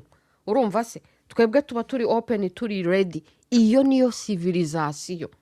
Iyo civilisation rero tugomba kubaka nyuma ya Kagamistan twarayitangiye. Kandi ngewe deja mbafitiye filozofi tuzagenderaho na identite tuzagenderaho. Twarabyiteguye. Ibyo bita kubaza ingoma. Ingoma ngewe namaze kuyibaza inyuma ya Kagamistan. Tuzaba turi abayimanayiste. Tuzaba dufite filozofi yacu. Ati ngo iki? Nta muntu uzatuzanira filozofi, nta muntu uzatubwira inama, nta muntu uzatubwira systeme politique. Byose birimo. Kandi tugendeye ku rugero rwiza rw'abasekuruza bacu. Urumva se? Aba tribalist tuzabarusha imbaraga, tuzabatsinda. Beabe ati batangiye. Babatera amabuye. Yo. Reka rero ndangirize ku kantu nashakaga kubabwira. Intuza Beabe uvuze ibya intifada biranyibutsa nashakaga kubohereza ka alerte. Murabizi ukuntu mpora nohereza ka alerte bene wacu b'abakongomani. Uyu munsi rero ndangirize ku ka alerte, ariko reba nk'iminota mba maze mvuga ngo turarangije. Ko muba muhari mukanyibutsa n'utundi. Reba nk'ubu Beabe yanyibukije utundi, avuze ngo inti wati, mpita mvuga ni biriya by'Abayisraeli na Palestine. Uburundi bugiye kugwa mu mutego sha. My people, musengera Uburundi cyane. Uburundi bugiye kugwa mu mutego. Uti bugiye kugwa mu mutego gute? Ahubwo Uburundi barimo barabupangira kubutwika, kubusenya. Kagamistan mu mupango wo gutwika Uburundi, kubusenya no kwigarurira Uburundi. Uti rero Uburundi buguye mu mutego gute? Ni gitumye Beabe yabivuze nkabitekereza, naye navuze ni nzabibabwira. Mwumvishe amakuru avuga ukuntu Uganda yo kwa sogokuru Museveni yohereje abasirikare hariya kugira ngo bafashe kiriya gihugu kurwanya nabo ngabo bahanganye nabo. Uganda yamaze kohereza y'abasirikare. Mwibuke ko ejo bundi Muhozi aherutse kwerekana statut, ngo bakoze statut muri Uganda yo guserebura mukuru wuri utegeka kiriya gihugu kiri mu ntambara, gikundwa n'Abanyamerika, gifashijwe n'Abanyamerika kurwana n'Abarabu. Umuhungu wa Museveni aherutse kwerekana statut ya mukuru wuri ukidirije igihe bajyaga gutera Uganda. Muribuka mu ntambara yigeze kubaho, hapfuye y'umuntu umuntu wapfiriye y'umwe wanabaye hero mu gihugu cyabo, yari mukuru wa Bibi, uriya bita Bibi. Bibi. Urumva se? Uganda yohereje abasirikare. Ikindi gihugu cyohereje abasirikare ni hariya muri Afrika ya ruguru, muri Morocco. Ariko murabizi neza ko hariyaho hasanzwe bakorana n'Abanyamerika, bakorana na bariya bandi, byo ntago bidutangaje. Hanyuma rero aho mvuga nti Uburundi bwitonde cyane bugiye kugwa mu mutego, bagiye kubushwanyaguza, Uburundi bagiye kubutwika. Nuko ngo babashije noneho no kubeshya no gushuka no gukonvenka abarundi ko nabo bakoherezayo igisirikare cyabo. My people, munyumvira ibyo bintu. Uganda na kiriya cyo mu Barabu n'Uburundi bimaze kuba ibihugu bitatu muri Afurika, n'Uburundi bugezemo ngo bohereze abasirikare kurwanirira kiriya gihugu abanyamerika basapotinze. Ejo bundi Amerika yari irimo ishaka guhirika Uburundi, abarundi bihagararaho barasavayivinga. None abarundi babashije kubashuka, bongeye babagaruye muri sferi ya Oksida, kugeza naho basubiye muri partenariat na Amerika. Noneho bakaba babakonvense ngo bafate igisirikare cyabo bacyohereze hariya gufasha bariya kurwana nabo barwana nabo b'Abarabu. Ibaza Uburundi bwari buri mu ntambara, burimo bufasha Kongo. Ikiri important kurusha Kongo ni iki? Ntibibaho ntibishoboka. Kongo niyo ikize, ni nayo ufite ubutaka. Icyo abanyafurika batarumva ni uko aba bantu icyo bashaka ni ubutaka bwa Afurika, kandi bakabushaka baramaze kutumara, baramaze kudushozamo intambara na za jenoside tugashira, noneho bakazaza bakarekupera ubutaka tugahinduka abacakara. Niba bari ready yo kujya mu ntambara bahoramo n'Abarabu hejuru ya buriya butaka buri desert, ibaze noneho twebwe ibishitani bari capable yo kudukorera hejuru y'ubutaka bwacu burimo ubukire bwose. Na mbere yuko bafata kariya gace akaba ariko bagira iriya eta, murabizi neza ko bashatse gukonsidera ngo babaho ubutaka bwo muri Grand Lac. Ubutaka bwo muri Grand Lac bamaze generation after generation badupangira kuzatumara bakabwigarurira. Mwaye rero babonye no kudushozamo intambara za jenoside n'iki byose, noneho babona n'umuntu uri foru cyangwa se ugerageje kwidefanda, noneho nawe bakamushuka bakamujyana muri ziriya ntambara zindi. Ibaze ngubwo abarundi batangiye kujya muri izo communication, nibibeshya ngo bawoherejeho n'aba ofisiye babo batangire kureba nyine logistique nyine uko bizagenda, nibibeshya bakabikora, ubwo Burundi buzasigara ari expose. Uburundi burugarijwe na Kagamistan, aho kugira ngo bafokasinge ku ntambara bariho na Kagamistan, barabashutse bagiye muri izo ntambara zaho handi. Uburundi bwari burimo bufasha Kongo, aho kugira ngo bufashe Kongo koko itsinde nyagutsinda batsinde Kagamistan, barabarangaje ngo nibajye kurwana izo ntambara zabo bandi. Mu gihe rero bazaba babashutse babarangaje babajyanye muri izo ntambara zindi, Kagamistan izabashozaho intambara, hanyuma no muri Kongo bakomeza intambara. Noneho abarundi babura intama n'ibyuma. Ari umubano mwiza bari bafitanye na Kongo ni alliance bari bafite bawubure, ari n'Uburundi bari bafite babubure. Kagamistan ikomeze isabote Kongo, inakomeze noneho isabote n'Uburundi. Ndagira ngo rero mumbwirira abarundi muti, muramutse mwemeye kugwa muri uwo mutego, kuva mu birindiro byanyu, kandi nabwo ntago muri secure, ntago muri safe. Muramutse mwemeye kuva mu birindiro byanyu bakabarangaza ingabo zanyu nta nubwo zihagije kudefanda Kongo no kwidefanda mwembwe ubwanyu kontra Kagamistan. Nabwo ingabo zanyu zihagije. Ibaze noneho nibaza kubidiriwa bakabajyana kure cyane muri ziriya ntambara zindi, barabashuka barababeshya. Nta butaka, nta terre promise iri hanze ya Afurika, nta butaka sacré buri hanze ya Afurika. Nitwe bavuze, abana b'Imana, iwabo w'abantu, iwabo w'Imana, nitwe bavuze. Ubukire bwose buri iwacu, ntimurangare. Ubutaka bashaka n'ubutaka bwacu. Niba bari ready yo gukora ibyo bakora kuri buriya butaka kandi ari desert, ibaza ibyo bashobora kudukorera. nimurangara rero mugata ibirindiro byanyu ngo mugiye kurwana intambara z'abandi hanze ya Afurika, muzabura ubwo Burundi, mubure na Kongo, mubure ibyo mwari mufite byose, muhinduke abacakara. Burundi bwari bwarabashije kwihagararaho bukoresheje alliance zifitanye n'ibindi bihugu, ari Abarusiya ari Abashinwa, bwari bwarabashije kwihagararaho. Ibaze Amerika na kiriya gihugu bafasha kurusha ibindi byose, nibaramuka bakonvensa Burundi ngo tibirindiro byawe, wibagirwe ko Kagamistan itegereje gukora iyo mistake.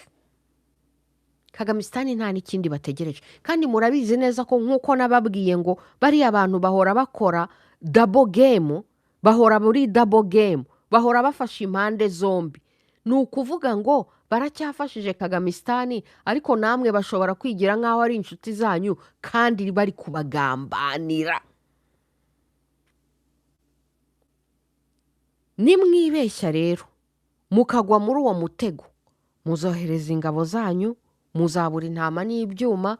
Kagamistan azafata Burundi, azashoza intambara mu Burundi, cyangwa se abasenye tout simplement.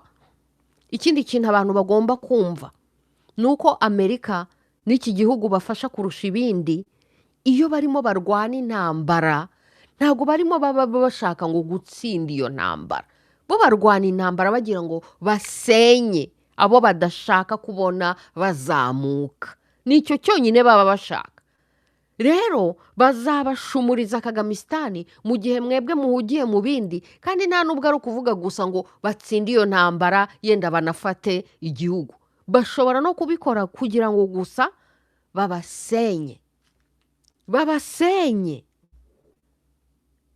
mwongere musubire inyuma, mwongere musubire kuri zero. Noneho mu gihe muri situation désespérée babasenye, baze kubapropoza aide. Muri ayo aide baza kubapropoza, ari nako bagomba kubaroga, ari nako bagomba kubica, ari nabwo mukomeza guhinduka abacakara. Kandi ngubwo wemeye ngo bugiye kohereza igisirikare cyanyu iwabo, urumva baba binjiye igisirikare cyawe. Bari barabuze aho babahera, bari barabuze uko babinjira, none mwebwe ubwanyu murabigemuriye ngo mugiye kubafasha. Mwari mwababona babohereje abasirikare bo kubatabara mu ntambara mwagombye kurwana ku giti cyanyu? Never.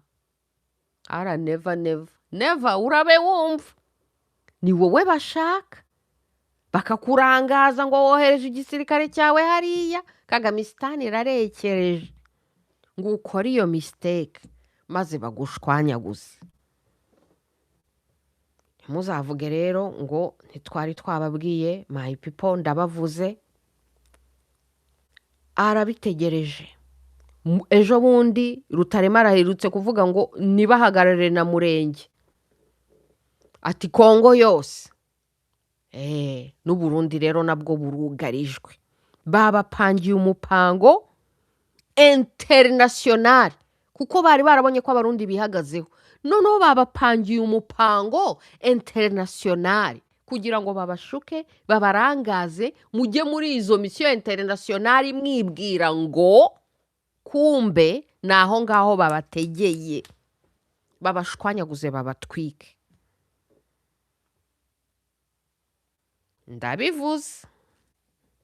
Ndabivuze mpora mbahanurira.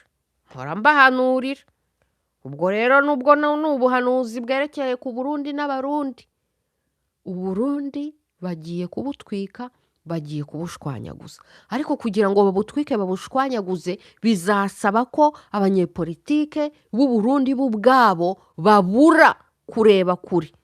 Hariya simperuka biyita ngo imbonera kurera, ubwo tugiye kubibona koko niba bareba kure. Nibatabasha kureba kure ngo barebe uyu mutego bamatse ibihugu babateze, Uburundi bagiye kubutwika. Kagamistan ararekereje, igisirikare cye cyiteguye ngo Abarundi bibeke bateremuke gusa, barangazwe bajye mu ntambara z'abandi. Kagamistan ihita ibashozaho intambara, Uburundi butwike, kandi semempa ngo niyo atabasha kubufata ariko byibuze babutwike babushwanyaguze babasubize inyuma w'imyaka 50 mwongere muhere kuri 0 mwongere babagira abacakara.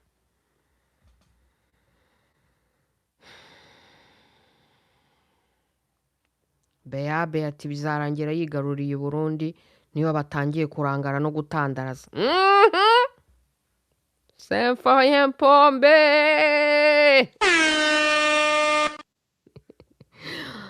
Merci, merci, merci, merci. Merci, merci, merci. On est ensemble.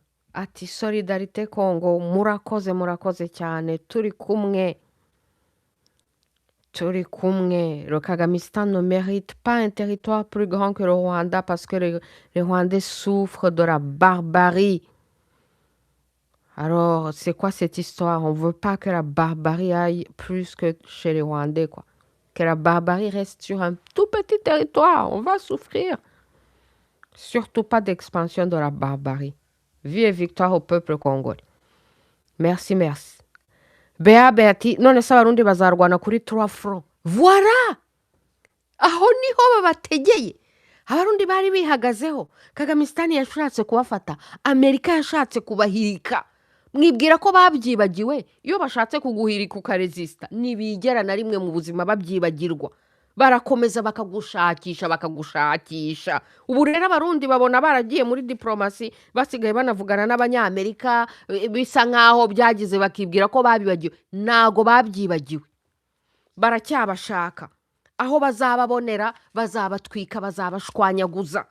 Baracyabashaka. Mwibwira ko byarangiye. Ubu noneho ngo bari muri partenariat na Amerika, noneho n'iriya diri basinye hamwe na Congo, ukabona ngo igisirikare cya Amerika ngo bagiye Burundi ngo bari muri partenariat. Barimo barabinjira. Barimo barinjira igihugu cyanyu cyose. Barimo barareba structure militaire, barimo barareba uko igisirikare cyanyu gikora. Ngo partenariat? Kuva ryari ibirura bijya en partenariat n'intama? Mu rwego rwo kwidefanda. Yo, bazabashwanyaguza barabateze.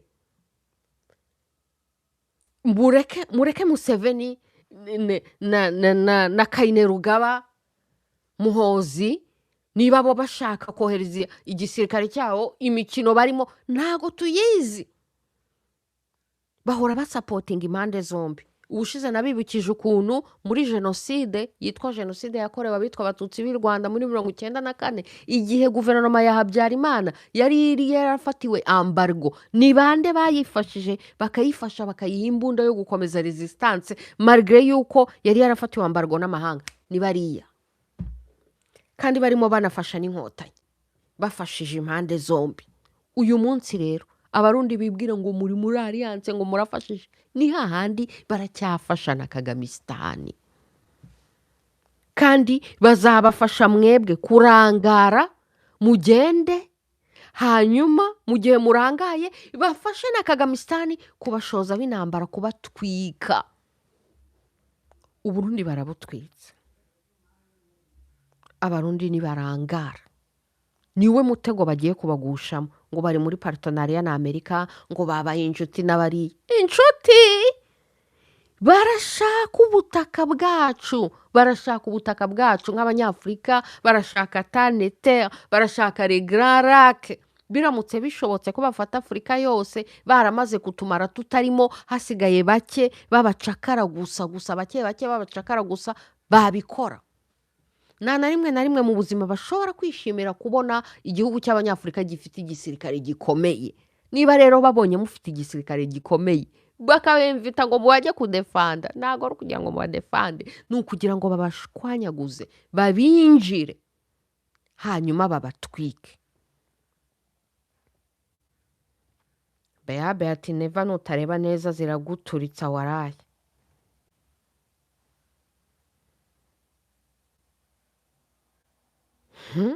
Beati ibyo bintu uvuze nibyo bigiye kuba, maze mukotanyi abona aho yimukira. Gahunda bayirimo. Iyo ubona barasinya amahoro ariko ntibave muri Congo, bakabafatira sanction ariko bakaba bagihanyanyaza. Noneho na Kabila nawe ngo yagiye kurega muri Amerika ngo kuki bamufatiye sanction. Rutaremara discours. Museveni ngo igisirikare ngo yohereje abasirikare bo kubafasha. Kandi sha Uganda ari ubwo butaka bashakaga. None ngo n'Uburundi nabwo ni bo baha abasirikare. Uburundi bwugarijwe. Uburundi Kagamistan ishaka gufasha. Uburundi mwibwira se ko ubundi babyishimiye ko Uburundi bwafashije Kongo. Ubundi bifuzaga ko Kongo hatagira n'umuntu n'umwe uyifasha, bakayisambaguza, bakayisahura, bakamara abantu, barangiza bakayishwanyaguza. Uburundi bufasha Kongo. Mwibwira se ko babyishimiye icyo gisirikare kiri capable yo kwidefanda, hejuru yo kwidefanda contre puissance internationale kigasurviva. Uburundi bari babupangiye. No, kikidefanda kikanasurviva na Kagamistan, hejuru yo gusurviva puissance internationale kigasurviva na Kagamistan, cyarangiza kikabirenzaho kikajya muri alliance na Kongo, bakajya no gufasha abakongore. Mwibwira ko ibyo bintu byose bamatse ibihugu babyishimiye, noneho ngo bakaba babashima ngo ko muri abasirikare mukomeye cyane, noneho bakabafasha ngo nimuze kudufasha kurwana intambara yacu, turugarijwe tumeze nabi. Babakeneye bate how? N'ububasha n'ubushobozi bwose bafite na technology zose bafite barabakeneye. Mwohereza abagabo banyu bagiye gupfa, bagiye gushira. Mu gihe bari gushirira muri izo ntambara zabo, badeploye Kagamistan aze abasambaguza, hanyuma na Kongo ibihomberemo, hanyuma Grarake babe barayishenye. Mbega no kuvuga ngo Uburundi burababangamiye en fait. Uburundi burababangamiye cyane. None rero babonye trick. Babonye trick yo kurangaza Uburundi.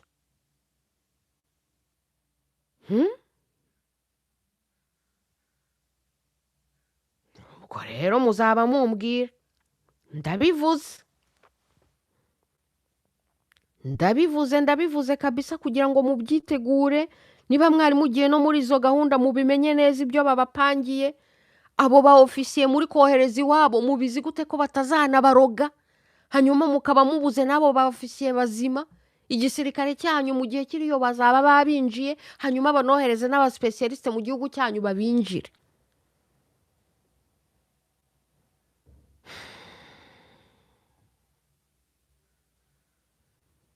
Ngaho ni mumbwire, ninde wabibabwiye?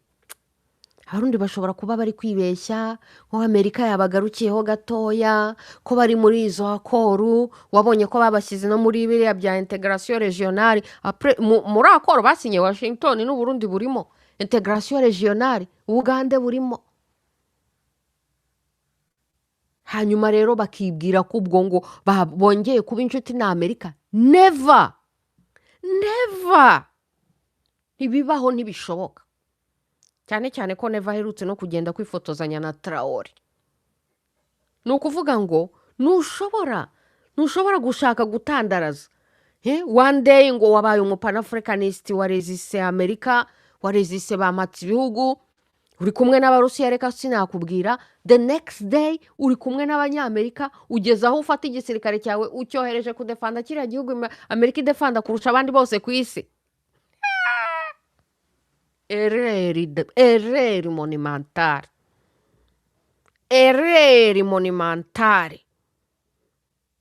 Abarundi nimugwa muri uwo mutego, mubimenye neza ko gahunda yabo ntago babyishimiye na gato ko mufite icyo gisirikare. Ntago babyishimiye, nta nubwo babakeneye. Barimo barabwira ngo barabakeneye mujye kurwana ziriya ntambara. Really ntago babakeneye. Nanabibabwira, mushobora kuba flate. Amerika yadushatse, Amerika yadukeneye. Ni mwebwe mufite ubutaka, burimo ubukire. Ubutaka bwanyu nibwo bashaka, ubukire bwanyu nibwo bashaka. Kuva kera kariya hari iwacu Afrika barayishaka.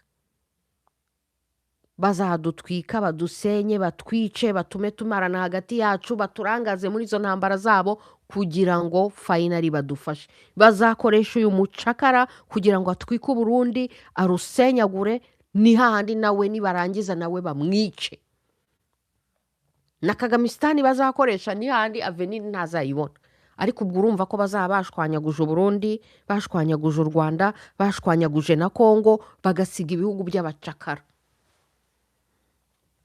mu byumve hakiri kare rero mu byumve hakiri kare ubwo twarangiriza kuri iyi comment reka mbe nshyiramo umuziki wo kutwirukana kugira ngo ntakomeza kuvuga ngo twarangiriza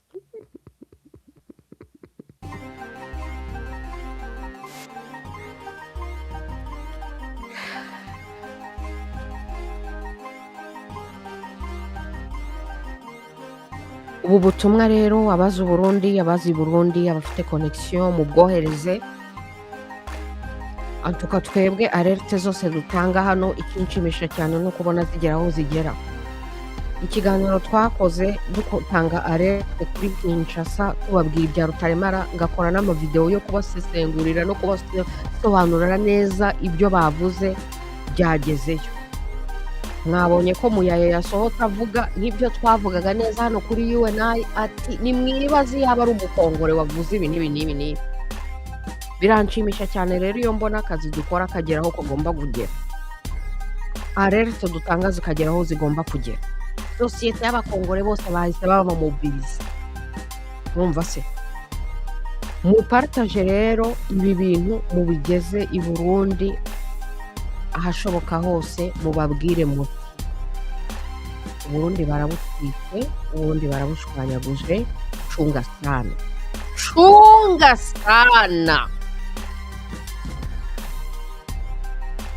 Mahoro nyoni nyinshi ati Madamu Louise bamaze ibihugu barashaka kuturimbura bagatura akarere kacu keza katufi ibaze ibyo bakora ku butaka bwa desert ngo bashaka buriya butaka ari desert ibaze noneho ibyo bazadukorera twebwe dufite ubutaka bw'akataraboneka deja nimurebe ibyo bamaze kudukorera amajenoside yose badushozemo intambara zose badushozemo generation after generation uyu munsi bamaze kumara abantu amamiliyoni n'amamiliyoni badutwara ubutaka baze bahibera none murabafasha ati keza cyane urugero reba neza ibihugu byose muri Afurika urasanga abaturage iwacu bororoka cyane kurusha ahandi hariya niho tanete Imana yahisemo kuremeramo umuntu iwabo w'Imana iwabo w'abantu ni symbolique ariko ni na real niho umuntu akomoka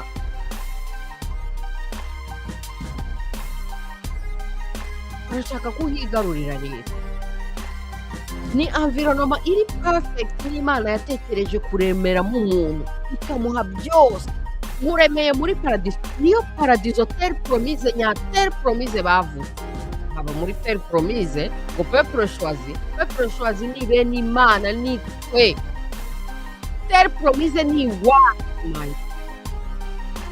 muzabyumva ryari muzabimenya ryari uwambaye ikirezi ntamenya ko kera abo ni twebwe dutuye iwabo w'Imana iwabo w'abantu ni tubimenye hagira abayobozi b'abacakara mu mutwe n'abatindika umutima batubeshaho mu bukene mu bujiji kandi turi muri paradiso twashoboraga kubaho muri paradiso mubigeze agashoboka hose rero ureba TNR exactly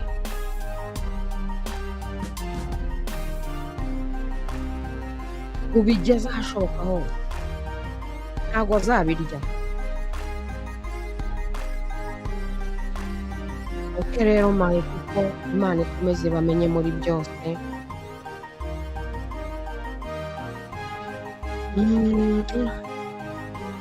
busy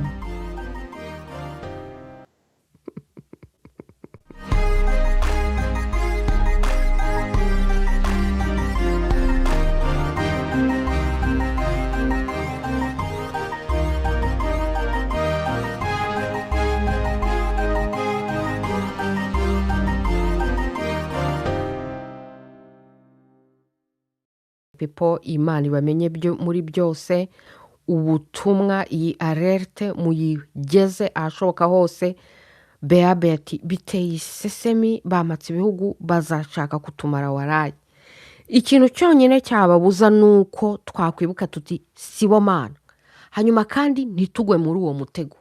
Abarundi bari bagerageje bataguye muri uwo mutego, rero nibongere bagerageze ntibagwe muri uwo mutego. Nibatagwa muri uwo mutego dufite espoir. Ikintu cyonyine cyadusova ni ukugira abayobozi bafite ubuhanga, ubwenge buhanitse, ubumana, bakareba kure koko, bagafata ibyemezo byiza biri mu nyungu z'abanyafurika. Naho ubundi nitagira abayobozi beza, abayobozi bacu nibibeshya sefina, tubimenye ko atari bo mana.